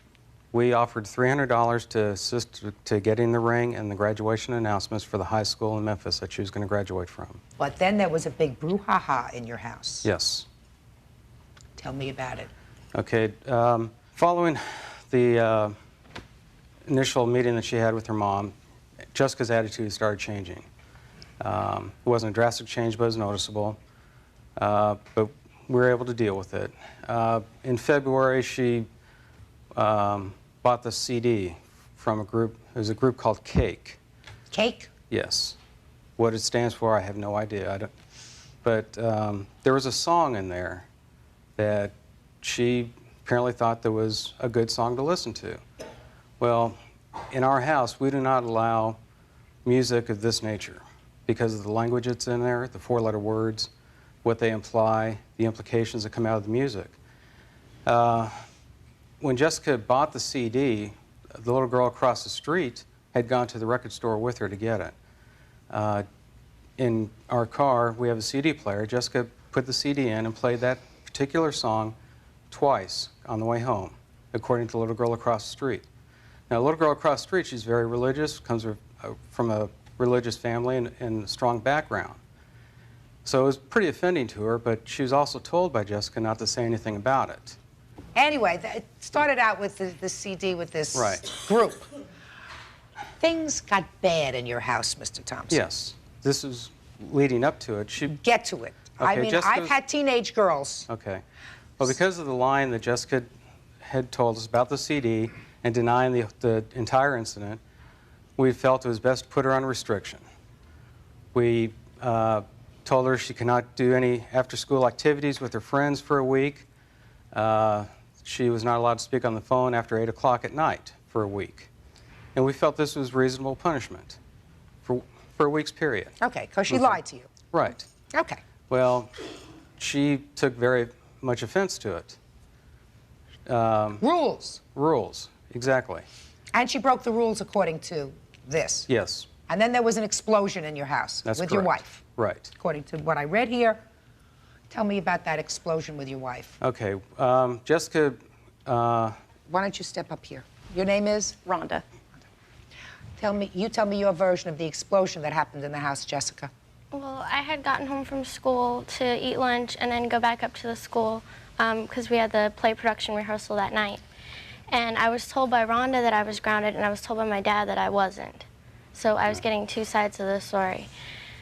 So Rhonda came home early from work, and as I went to leave the house, she stepped in my way and wouldn't let me out the door. She grabbed me both by my arms right here, and she turned me around and she threw me against the wall. And then as I tried to move away, she pushed me back against the corner of the china cabinet. And then she finally sat me down in a chair and put her knee on me and then called my dad. Rhonda, let's hear. After I found out that Jessica wanted to go home, back to LA, I came home to talk to her about it, to find out if that's really what she wanted to do, or was she just wanted to go home because she didn't like the restriction, the rules, that we had set forth. In the course of the conversation, she goes, "I'm not talking to you. I'm leaving." I said, "No, you're not either. You need to stay here and we need to talk about it." And at the time, her dad was still at work, and he knew that I was coming home to talk to her. And when she tried to leave, I did stop her from leaving. I called her dad, and I said, "You need to come home now. We need to talk about this." And that's what I did. How did you stop her? I did put her in a chair, and I said, "You will sit there till I get your dad on the phone, and you can talk to him." We got him on the phone. She talked to him. She even told him, "I'm not staying here. I'm leaving." And he said, "No, you need to stay there till I get home." And she did. She stayed. Mm-hmm. And when he came home, what was the discussion, sir? I was trying to get both sides of the story to figure out what all went on. Jessica did appear to be very unruly. Rhonda said that she was swearing, saying that she was leaving, she was running away, she was going to take the car. It seemed to get way out of hand. Okay, now, so it all got out of hand. Bottom line is, you ultimately canceled the ring. That's correct. And you canceled the ring, why? Because of what went on in the past, and that I did not feel that Jessica deserved the ring for what she went through. When I grew up, I was told whatever I got, I earned it. We all earn what we get in life. Mm-hmm. Okay? I didn't feel Jessica had deserved the ring, particularly from a school that she wasn't going to graduate from. She was fine until the time she found out it was canceled, and she just demanded that we owed her. We have a letter here stating everything that she wanted, that we owe her, and how, as a 17-year-old, it's okay to do whatever she did. It's clearly stated in this letter. She disowned him. She said, "You're not my dad anymore." Judge Judy will continue in a moment. What he gave her was nothing, a parent who wasn't there and a stepmother who was abusive. Real cases, real people. Judge Judy. Jessica Thompson wants her father, Bob Thompson, to pay for her high school ring and to return her possessions. Mr. Thompson, how much did your legal fees cost you? All total, it was close to $3,000. Mm-hmm. Did you have legal fees? No. Can I say one other thing? Sure. In the course of everything that was going on, and she was packing her stuff up and everything, we also found a letter in her room addressed to us from our attorneys from the last court hearing in February that Jessica had gotten out of the mailbox because she didn't want us to know what was in there. Up until the time we went to court in February, she kept saying, "I want my stuff, I want my stuff, I want my stuff." And in turn, she has called her mother and said, "No, I want to come back home." and it's presented in court, and it's in this letter that she steals out of the mailbox. Mm-hmm.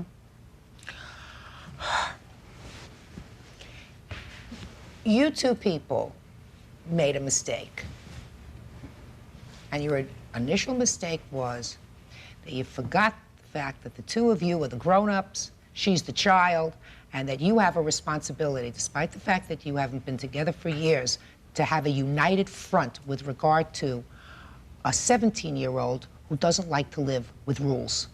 Because that's why she left your house, and that's why she left your house. Because she didn't like the rules. It cost you a lot of money, it probably cost you a lot of aggravation. Right? Right. Because you have to know that just as she probably told you some tall tales about what happened in their house which caused her to want to leave, she told them a lot of tall tales about what was going on in your house which caused her to want to leave. But when I tried to call their house when she was back there to speak to Bob, they would never let me talk to her She never or called him. the house. There was a phone in Jessica's room that she had. Listen, your daughter is 17 years old, madam, right? Well, She's 17 years old. You signed a piece of paper really disowning her. Not only custody, but said visitation, which is really no contact because you were angry. You've got to act like the grown-ups. In any event, I don't see that your father owes you a darn thing. Nothing. You didn't graduate from that high school. You graduated from a high school in California, correct? Right? Yes. So I don't see that that ring has any sentimental value, aside from the fact that he's your father. That's a rule. He makes the rules. You living with him? He said, as long as you're living with me and graduating from the school, I think you should have a ring. Here's the budget for the ring. It's $300. You didn't graduate from the school. You picked up, you left. Why should he give you anything? Why? You've caused both of these people a lot of aggravation. Your mother and your father. You want to say that she didn't cause you aggravation? Were you going to say that to me? Were you going to say to me? No, she calls me aggravation. Absolutely. But the ring, on the other hand, he said it was a gift, the $300. Judge Judy is ready to rule.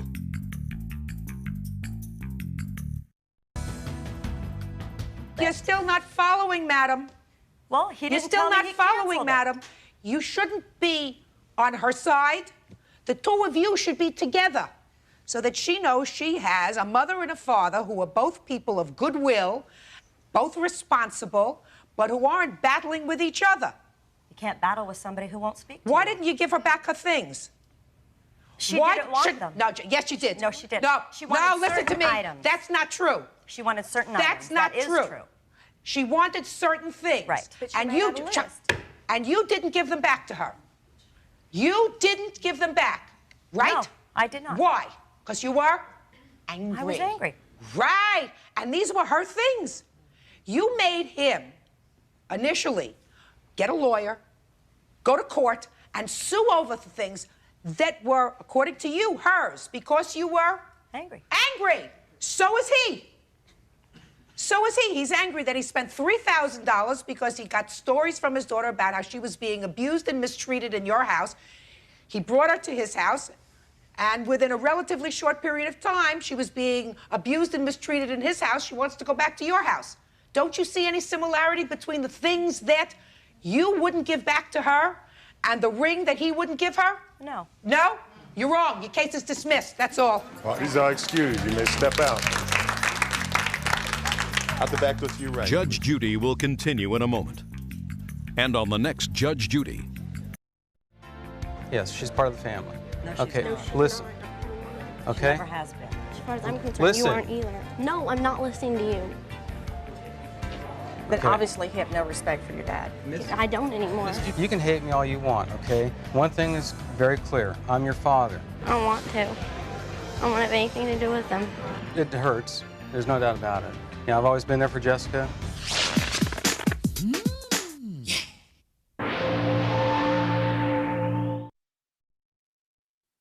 She grabbed me by the back of my hair, turned my head completely around, my body still facing forward, and punched me. She knocked me out.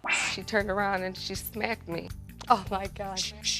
When their two little girls got in a fight, these two moms went to war. She had my head in between her legs like a scissor lock, pounding on the back of my head. That's outrageous. Yeah, this is case number 223 on the calendar in the matter of Hutnick versus Reese. Parties have been sworn in, Judge. You may be seated. Ladies. Ladies, quite frankly, I was appalled when I read your papers. To think that two women in front of their children would engage in this kind of conduct is absolutely unbelievable to me. Ms. Hutnick, according to your complaint, you were assaulted by the defendant in McDonald's. Yes, I was. She says that you assaulted her. This was all done in front of your children. Yes, it was. Birthday party. So you want to tell me your version of the events, please? I had dropped my daughter off, Melissa, at a birthday party and went back to pick her up about 45 minutes later. And upon as I was walking in, I noticed this person next to me. The defendant? Yes, Connie Reese. She was hovering over top of my daughter, who was on the bottom of a playland. It was a playland area inside the McDonald's. And my daughter was sitting on the bottom of the slide, and she was crying. And So there were slides and tubes. I've seen those things where the kids go in and play. They take off their shoes, and they go inside and they play. Yes. And eat at the same time. Right, run and eat. And I walked up to the slide, and I asked Connie Reese if there was a problem, whom she was not part of the birthday party. I did not know who she was at the time. And she said, well, your daughter and her friends are up there picking on my daughter and won't let her down. And I looked at my daughter, and she was very upset. She was crying. She was hysterical. I said, Melissa, is this true? And she said, no, Mom. She said, we were all up there playing together. I accidentally stepped on the girl's toe. She said, I told her I was sorry. Mom, honest, I did. I said, well, you know, if you did, you've done the right thing. I said, come on, we'll come over here and sit down. I took her by the arm. I guided her to the table where they were cutting the cake. I said, we'll have some cake, and then we'll go home. Well, Connie Reese continued to follow me to the table, and she came up to me and she said, is that all you're going to do? And I said, well, you know, she did say it was an accident. She said she was sorry. She'd done the right thing. I said, you know, I don't know what else you expect me to do. And with that, I guided my daughter again by the arm, went to another table to sit down. Connie Reese came up to me again, and she put her face, her nose, right up against my nose, touching my nose. Out of the corner of my eyes, I could see Melissa and three of her friends underneath the table. They were crying and screaming, and nothing was said at that time, and I thought, you know, I'm not going to fight this lady in front of these girls. So I walked away a second time. She came up to me, and she starts yelling from behind my back, and she says, you know, it's parents like you today who don't know how to raise their kids that makes these kids the way they are today. I stopped, I turned around, I said, you know, I'm sorry. I said, I don't know what your problem is. I said, this obviously is not affecting your daughter. She is up there playing. My daughter's down here crying. You know, and with that, I walked away. I had my back to her. She grabbed me by the back of my hair, turned my head completely around, my body still facing forward, and punched me. She knocked me out. When I had come to... Punched you in the face? She punched me in the face. When I had come to, she had dragged me 20, 25 feet across the playland. With my head, if I may show you, she had my head in between her legs like a scissor lock, pounding on the back of my head. And I said, you know, what is your problem? Get off me. I said, you know I am pregnant. And at that time, one of the ladies at the birthday party picked her up and just got her off of me. And with that, she got her coat, she grabbed her daughters, and ran out the door. And somebody had yelled, did you get her license number? Did you get her license number? I ran out and got her license number, came in, and I continued to, I called the police. They came, they issued a warrant out for her arrest. She turned herself in. They did put her on probation for a year. But in the meantime, the next day, I didn't go to the doctor's that night. The next morning, I went to get out of bed. I could not raise my head up. I went to the doctors. I did have a concussion. They did an MRI, CAT scan. Do you have your medical bills, which is part of what you're suing for? Yes, I do. And there was also a letter from my doctor. About a week and a half later, I did miscarry.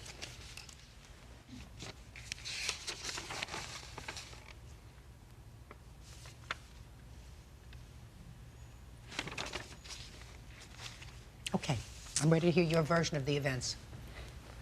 Well, I went into McDonald's with my daughters, and I was there for about 15 minutes, and I told them to go up to the slide and play while I went to go get the food. And no, I told them to sit down there until I got the food, and I came back, and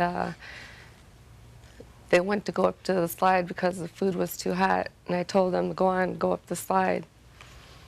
And my oldest daughter, she's too tall to go in there. She wasn't playing in there. The youngest one, she went to go in there, and we heard like a blood-curdling scream. And I told my oldest daughter to go up there and see what's going on. And she went up there, and she said they wouldn't let her down the slide. They penned her in. They both had, one was on one side, one was on the other, and they wouldn't let her down. And so my daughter proceeded to go down the tubes and not go down the slide, go back around the way she came. Okay, get to the bottom of the slide. Now that they're at the bottom of the slide. Okay, they're at the bottom of the slide. Well, I yelled up there, and I was going, let her down, because they wouldn't still let her down. And her daughter had came down, and I said, I asked you to come down. Why didn't you come down when she was screaming that loud? And she puts her hand on like this. She was not sitting on the slide. She was standing up talking to me like this. I wasn't hemming her in. She could have got down any way she wanted to get down, just like that. And then she came in, and with her, you know, biker stuff on, she was like coming towards me like she was going to kill me. And she didn't get a chance to even hear what I had to say. I was going to tell her Don't tell me what you were going to tell her. Just tell me what happened. I proceeded to tell her what was happening as she was talking to her daughter. She didn't come to talk to me first. She talked to her daughter. And I said that I tried to get your daughter to come down the slide, and she wouldn't come down the slide. And she got smart with me, and she turned around and she smacked me. Oh, and when she smacked me, she scratched me. She had these nails that were like real long, curly nails. When she smacked me, she smacked my face and dug into my face, and I turned around about 3 steps where there was people. Where the slide is, there's no people, so nobody can see you. You got to go like So you're 5 saying she feet. assaulted you? Right. She smacked me first. Judge Judy will continue in a moment. I didn't talk to no lawyer or nothing. I didn't have nobody. You swore that you spoke to a lawyer from the hospital. Is this a lie? Is this a lie? Real cases, real people. Judge Judy. Marty Hutnick is suing Connie Reese for putting her in a headlock and punching her face. She wants her medical bills paid. So you're saying she assaulted you? Right. She smacked me first. And then what did you do? I turned around, I walked up to her and I said, no wonder why mothers are the way they are. The way the kids are today is because mothers like you. And I smacked her back in the face because she smacked me. And then I proceeded to walk away, and she grabbed me by my ponytail and scratched the back of my neck. And she's the one that was dragging me. I didn't have her in no headlock or anything like that. She had me by my hair, and she was dragging me. And we were both, I told her to let go, and we both let go, and she came back right after me after I told her to let go. She come right back after me. And I told her friend, when her friend came charging after me, because it was a birthday party, and she had 2 friends that were there too. And they come charging after me and smacked me against the garbage can, which made my younger daughter fall, and I sat on her head, and she was sitting down there. And this is after the other people were taking you off her? Right. No, they were taking the girls off of me. A boy came in like 16 years old and got all 3 of the girls off of me because she was screaming down below because she was crunched between the garbage can. So these are the questions that I have for you, because I read your answer. So these are 2 diametrically opposed stories about what happened. Right. Right? Yes. First of all, you swore to the truth of what's in this answer. Right. So it is true that you pled, in effect, guilty to criminal charges and were placed on probation. correct? No, it's not correct. I was in the hospital for 30 days. I haven't gotten there yet. I haven't gotten to the issue of the hospital So yet. I didn't get to, I got served a warrant after I got out of the hospital because I didn't appear to be able to have my side. I went right into the hospital that day. Miss Reese, let me see that. First, let me see the hospital record. I don't have no papers. My attorney's out of town and I try to get him. My attorney Miss is Reese. out of town. He couldn't give me the papers. Miss Reese, you don't need papers from your attorney to prove to the court that you were in a hospital for a month as a result of this incident, okay? Well, I'm going to read you some, you have what? I got pills to show that I was in there. I'm still taking them. Pills don't tell me when you went to the hospital and what you were doing in the hospital for a month, because I'm going to read what you wrote. First, you say you were admitted to the hospital and stayed there for a month. That's right. And then you say that you spoke to your lawyer from the hospital. That's what you said here. But then you say that the reason that you didn't appear in court was because you were in the hospital and nobody told you about it. Because you were served with papers while you were in the hospital. That doesn't ring true to my common sense. Because if you had already spoken to a lawyer when you were in the hospital, you would have known about a summons or a warrant being issued for your arrest. So you already had a lawyer, according to you, when you were in the hospital. Is that right? That's what you swore to here. Not in the hospital. At 2 weeks after I got out of the hospital, I was. No, that's not what you wrote here. That's not what you. I want to tell you, I got out of the hospital 2 weeks later, and so then it's just a second. So you weren't in the hospital for a month. You were in the hospital for 2 weeks. 2 weeks, and then I was in therapy for 2 weeks. So now, right now you have two mistakes here in your sworn answer. You weren't in the hospital for a month. You were in the hospital for 2 weeks, and you spoke to the lawyer. 30 days. What? It's still 30 days. I was in the hospital. I was in there admitted from morning till almost night every day for seizures.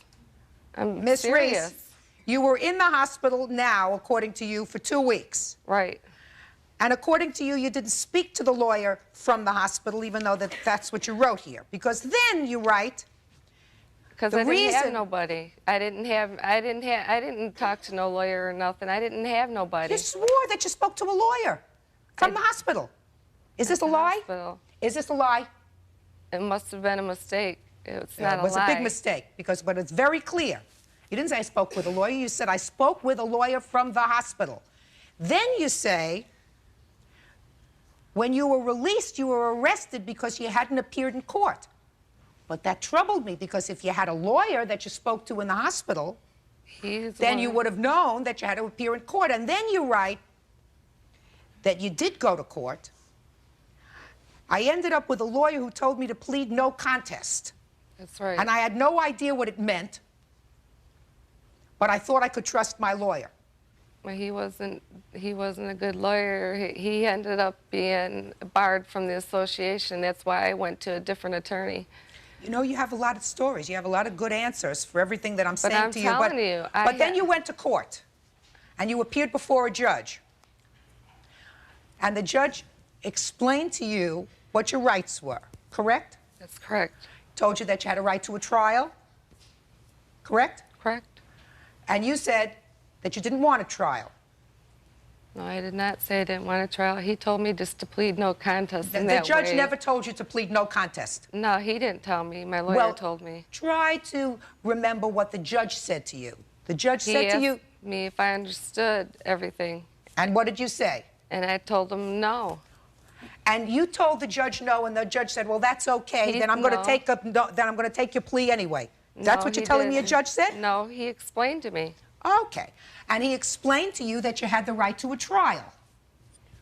And that by pleading whatever, either no contest or pleading guilty, it's the same as a guilty plea, and you would be found guilty of these charges. Didn't the judge explain that to you?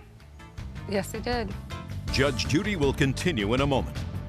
You've got more stories than Carter has pills today for what you wrote in your answer. I didn't write that. I didn't mean that. I was in a hospital for a month. I have no proof. Real cases, real people.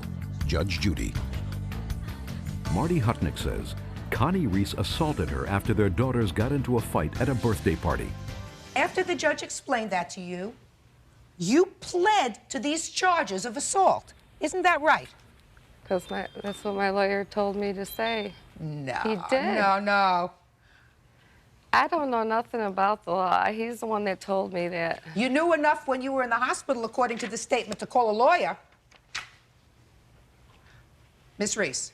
No, I didn't talk to a lawyer until 2 weeks later, until I got out of the hospital. I don't know why it says I was in the hospital and called from the hospital. You wrote it. It's your statement. I mean, this is so you have no proof to show me today that you were in the hospital, is that right? I have no proof. I have proof that Olivia was in the hospital, but I don't have no proof that I was in the hospital. But Olivia was in the hospital for what? That's your daughter? Because I sat on her neck and put her neck into her all the way down, crunched her arms. That doesn't tell me about you sat on her neck, but that doesn't tell me about what happened between the two of you. You pled guilty right now. There is a guilty plea. That is guilt beyond a reasonable doubt. You have been found guilty beyond a reasonable doubt of assaulting the plaintiff by your own admission. And until that is overturned, until you go back into court, if you plan to, and I don't even know if you can because you were placed on probation, is that right? I'm off of it, yeah. You were placed on probation, is that correct? That's correct. For how long? For 12 months. And did you serve your probation? Yes, I did. Then there is no way that you can go back and have your plea expunged. So in 12 months, you didn't go back to court and ask to vacate your plea. Is that right? Yes, I did. You did? Yes. And what did the judge say to you when you went back to court? He told me to go to civil court. So the judge refused to allow you to take back your plea. Is that right? The judge refused to allow you... I wasn't there. My lawyer went there by himself. Miss Reese, you cannot go back to court and ask to vacate your plea unless you're there.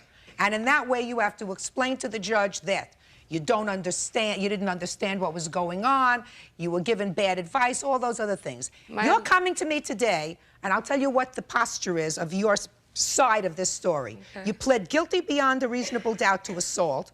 You were sentenced, and in fact, you fulfilled your sentence because you served 12 months on probation. My new lawyer is trying to get me off of all that, to remove it. Your lawyer may try to get you all off. Right now, that is the posture in which you stand here today. Guilty beyond a reasonable doubt of this assault by your own admission. So I have no intention of entertaining your countersuit. All I can do is tell you this. Ms. Hutnick, your lawsuit is requesting your medical bills and a certain amount for pain and suffering in the amount of $1,750. Is that correct? Yes. All right. Judge Judy is ready to rule. When I came out here before, I said to you both that I am absolutely appalled at this, and I understand. I mean, I've had children myself, so I know what happens sometimes when kids get caught up in these things at playlands, etc.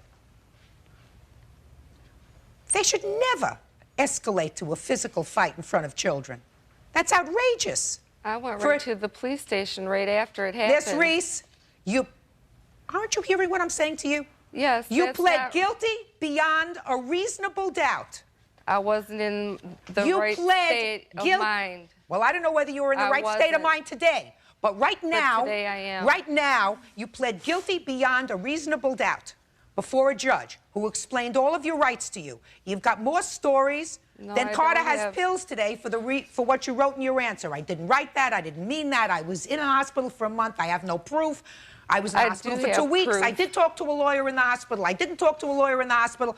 Judgment in this case is for the plaintiff in the amount of $1,750. That's all. Parties are excused. You may step out. Judge Judy will continue in a moment. And on the next Judge Judy. She tried to sue me for $10,000 for psychiatric treatment, which she said she received after, which she probably did, but she needed it before she met me.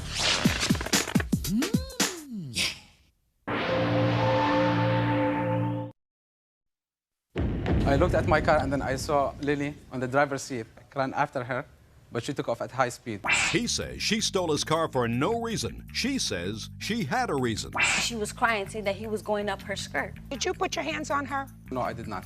Everything he told me was a lie. Good, so you stole his car. I just wanted to go home.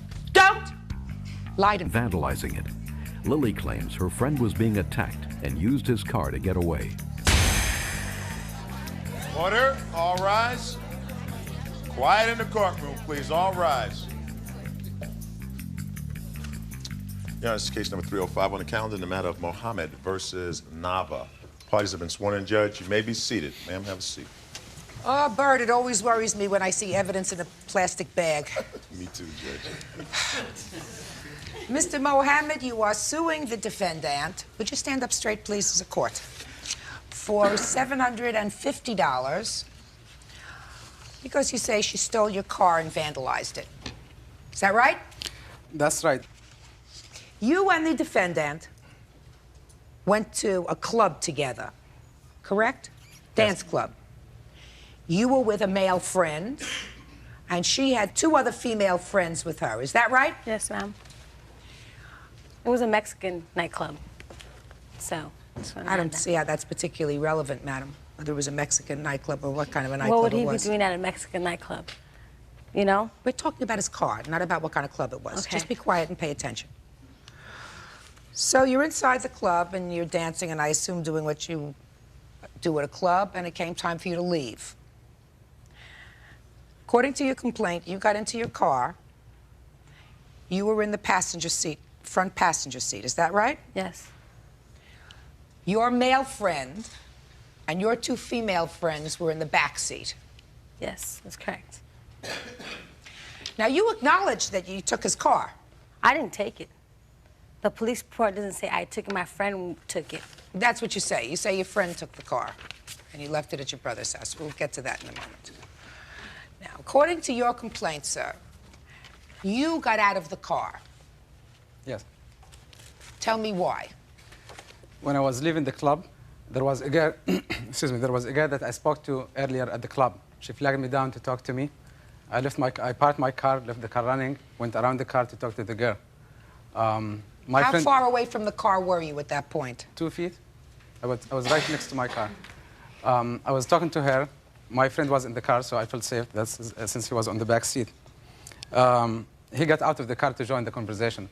So he left the girls in the car too, and the 2 of you guys went and talked to this other girl. We were standing right next to the car talking to the girls, correct? Was there one girl or more than one girl that you were talking to? One girl. So the 2 of you guys were talking to one girl.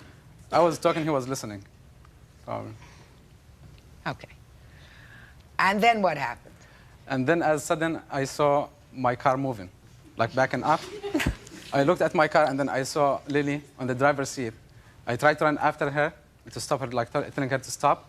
And the security guards in the club, they also ran after her, but she took off at high speed. I ran to a payphone in the parking lot, and I called 911. I reported the car stolen. The police responded within minutes. They tried to screen the whole area around like the club. They couldn't find the car. Now, you ultimately, according to your complaints, had to take a taxi cab home for $100. Actually, 115, and that was about 3 hours later because I had to walk for about 3 or 4 miles to get to the nearest payphone at 3 o'clock in the morning. And I called the cab, and I went And then home. you got the car back. Ultimately, they found the car. Correct. Actually, she took the keys to the police department, and she told them where the car is. Okay. How much later? I would say about at least 16, 17 hours later, I was able to locate my car. Now, describe the car when you got it back, sir. The car was very dirty. There was vomiting on the door, on the inside, on the interior and the exterior, on the carpet, on the leather. There was so much trash, like fast food trash from Jack in the Box. The property inside the car was badly vandalized.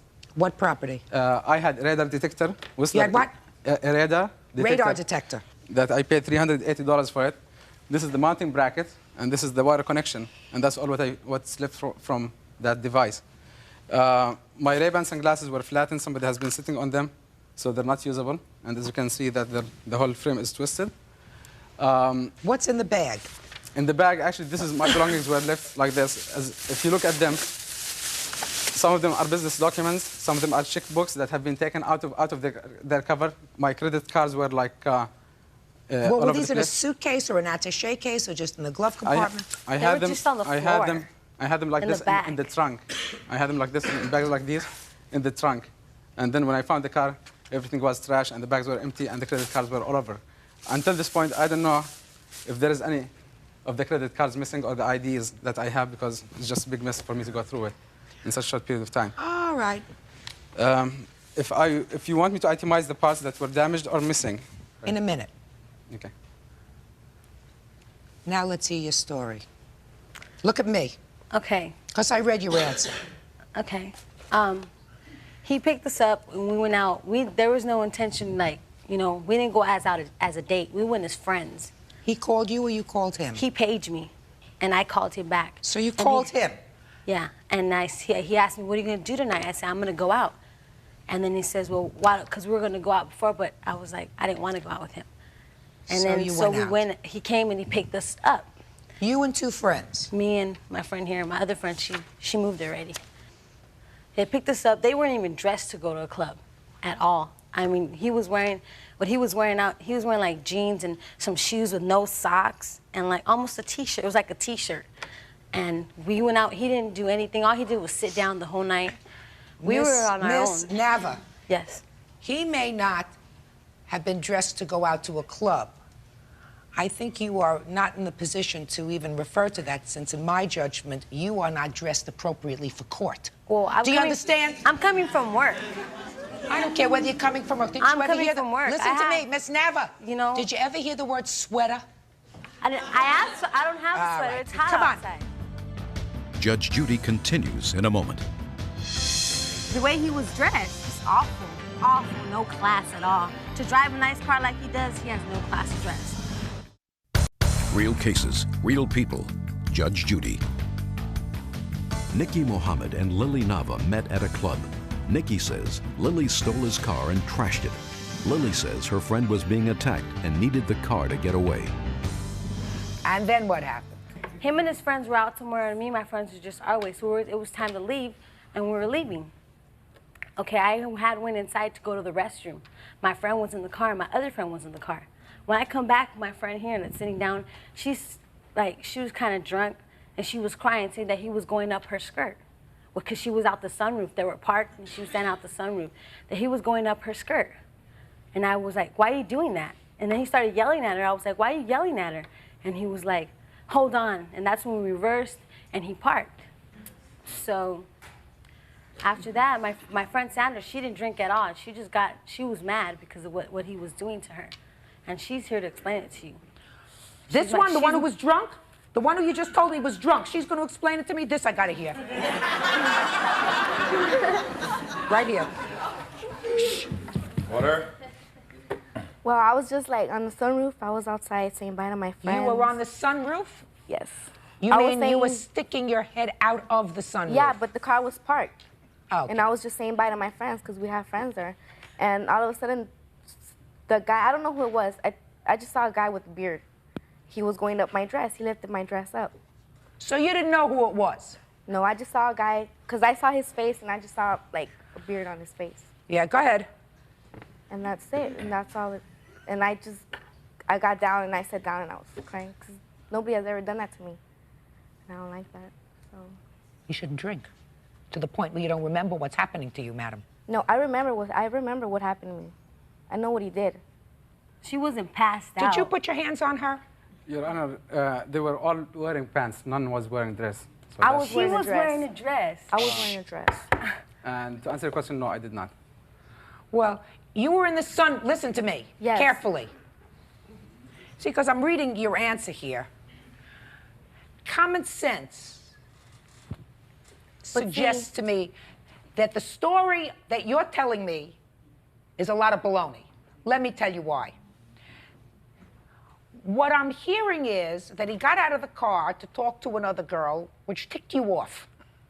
No. Just pay careful attention, because she's sitting in the back seat of the car. He was driving the car. How do you get him. The car We was were stopped. we were The parked car in was front of parked. the club. Doesn't make any difference. Yeah, The Parking car is was different. parked. It does make a difference. So, even hey, gone listen carefully, ladies. So what you're telling me is, let me suggest this scenario, if it helps you. He got out of the driver's seat. He came back in the passenger seat where you were, because you were in the front passenger seat. That's what you just told me. She was in the middle. The sunroof, I was in the back. The sunroof is right I in was the middle of the car. And she got up, and then he got back in the car. See, I I guess was when I just was up. gone. I just got up. I was waving bye In to the my middle, friends. it's in the middle. The sunroof is in the middle of the car. Let me ask you this question, Miss Nava. Nava. You had two friends with you. One's drunk, right? And you just came back from the bathroom. And you're at a club where there are all kinds of security guards, right? Why didn't you take your drunk friend and your other friend and get out of the car and go into the club and say, we're having some problems with the people who brought us? Because he was yelling at us, telling us to get in the car. He was like, get in the car, get in the car. I'm like, calm down, what's your problem? He's like, get in the car, we're gonna leave already. So what you're telling me is, listen to me, so what you're telling me is instead of, you were frightened of him. So instead I'm not frightened of him. So why did you get into the car? I wasn't frightened, she was frightened. I just wanted to go home, that's all. So why didn't you go? Who do you live with? My dad and my brother. So why didn't you go into the club and call your dad and call your brother? Let me tell you what you said here in your answer. Quiet! Let me tell you why. I read your answer and it all doesn't sound very kosher to me. You know what kosher means? They don't serve kosher food in a Mexican club. All right. You say, Sandra will appear with me in court. She left already. Just a second. So she's not here. Sandra, Yeah. the one who you blamed for actually driving I the didn't car blame away. her. She was driving. No, that's what you say. I just wrote But the along police with Sandra. said- Hey, We didn't the police blame her. report She said says it. Are you? We didn't blame Try her. not to talk over me. Listen, madam, you don't know what was happening. You were drunk and probably vomited all over the car. No. All right? That's not even true. So, listen to me. Try to listen, ladies.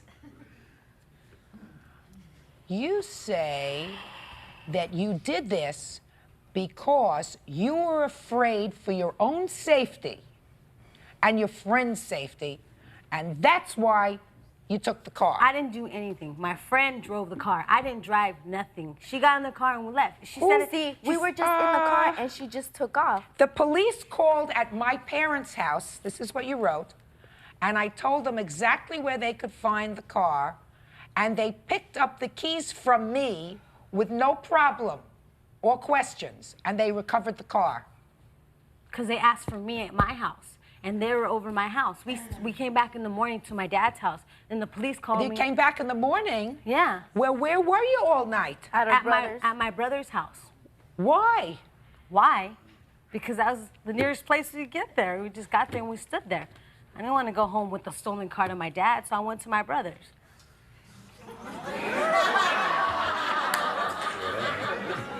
Yes. I love it when a game plan comes together. Judge Judy continues in a moment. She goes and she could drink all she wants. That's how I feel. I wasn't driving, so it's all right. Oh, please. They tell me Costa Rica is a very good place to live in retirement. Real cases, real people. Judge Judy. Nikki Mohammed is suing acquaintance Lily Nava for taking his Lexus and vandalizing it. Lily says she only borrowed the car and did no damage. Let me see your damages, sir. You have...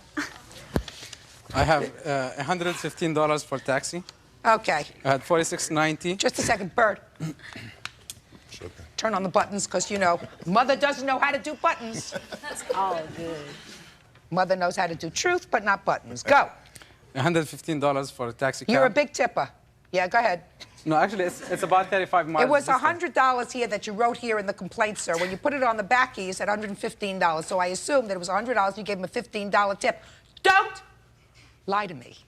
You want me to show you? You want me to show you your complaint? Actually, it was miswritten. But anyway, it's $115 for taxi cab. It's $46.90 for rental car. It's $35 for the key emblem. When did you rent a car? The next day. At Why? 9:30, because I had no car. I had to go about my business. Why don't you tell your girlfriend to take you? Madam, Madam. When I received the keys back, Ay, ay, ay. This is our future. Go ahead. This is our future.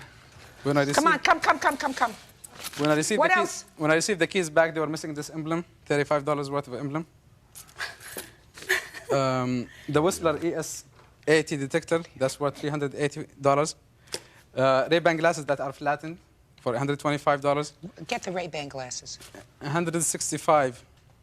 165? 165 for detailing.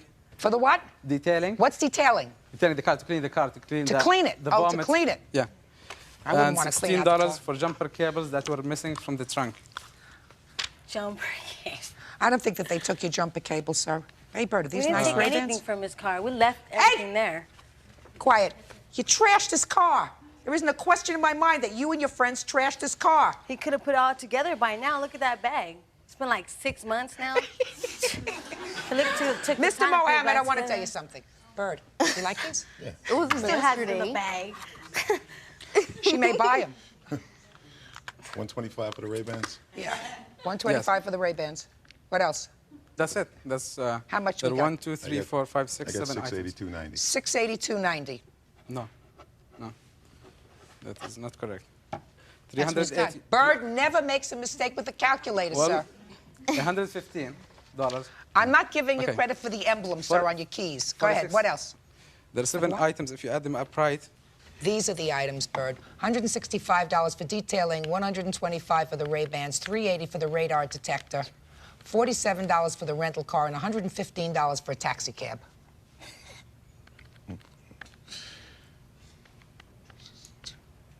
$832? Okay, now, Mr. Mohammed. You have to exercise good judgment, sir. Yeah, you're too You old are- for this. How old are you? I'm 18. He's 30, what, 5? Madam, nobody dragged you in the car. Nobody told you that you had to go He with didn't him. have to. Nobody lie said. about his age. Nobody said. He lied about everything. He lied about about his his name, age. about his age, where he lived, everything. Everything he told me was a lie. Good, so you stole his car. Stupid. We didn't steal What? it, though. Just a second. Let me explain something to you. This is dangerous business. Dangerous business. You acted like an idiot that night. You got one friend who's drunk. I don't know where the other one is. I don't know whether she had been drinking or not. You're at. It's all right, though. She doesn't drink. She's old enough to drink. The other girl's not old enough to drink. She's old enough she could drink all she wants. That's how I feel. I wasn't driving, so it's all right. Oh, please. Costa Rica. They tell me Costa Rica is a very good place to live in retirement. Judge Judy continues in a moment. Mr. Mohammed, be smart, right? Don't fool around with babies. These are babies. They're not fully cooked yet. The only thing that they are is stupid because they shouldn't have been in your car. And they certainly, if they felt that they were threatened, which I doubt. See, because if I really felt that they were threatened by you or your friend, I would have some compassion for them. But it seems to me, if you feel threatened in a situation and you are in a place where there is all kinds of security, you take not all yourself. kinds, But they two don't even securities. do nothing. You There's take two yourself securities. That inside ain't to a all phone kinds. booth where there are a lot of people, and you make a phone call to your father, your brother, whatever He else. said it himself, the phone's not till 3 blocks away. that's not true. They're in the parking lot. Didn't you just say that? No. Yeah. And you're lying. No, Again. it's right there in the police report. Always lying. Always. There is a phone in the club. But he said he had to walk. There is a phone. He said he had to walk to the He phone. said He could have gone to the phone in the club too. Madam, he said he chased your car. Where? To the end of the parking lot? God, get her out of here. Judgment in this case is for the plaintiff in the amount of $832. Parties are excused. You may step out. Out the back door to your right. Judge Judy continues in a moment. And on the next Judge Judy, The way he was dressed, just awful. Awful, no class at all. To drive a nice car like he does, he has no class to dress. And right now, maybe, but when he went out with us, no way. She was drunk. You know, I knew what was going on. But see, that's all right. I'm old enough. This is a joke, you know? This is a joke. He's a 30-year-old man. He's kind of grown.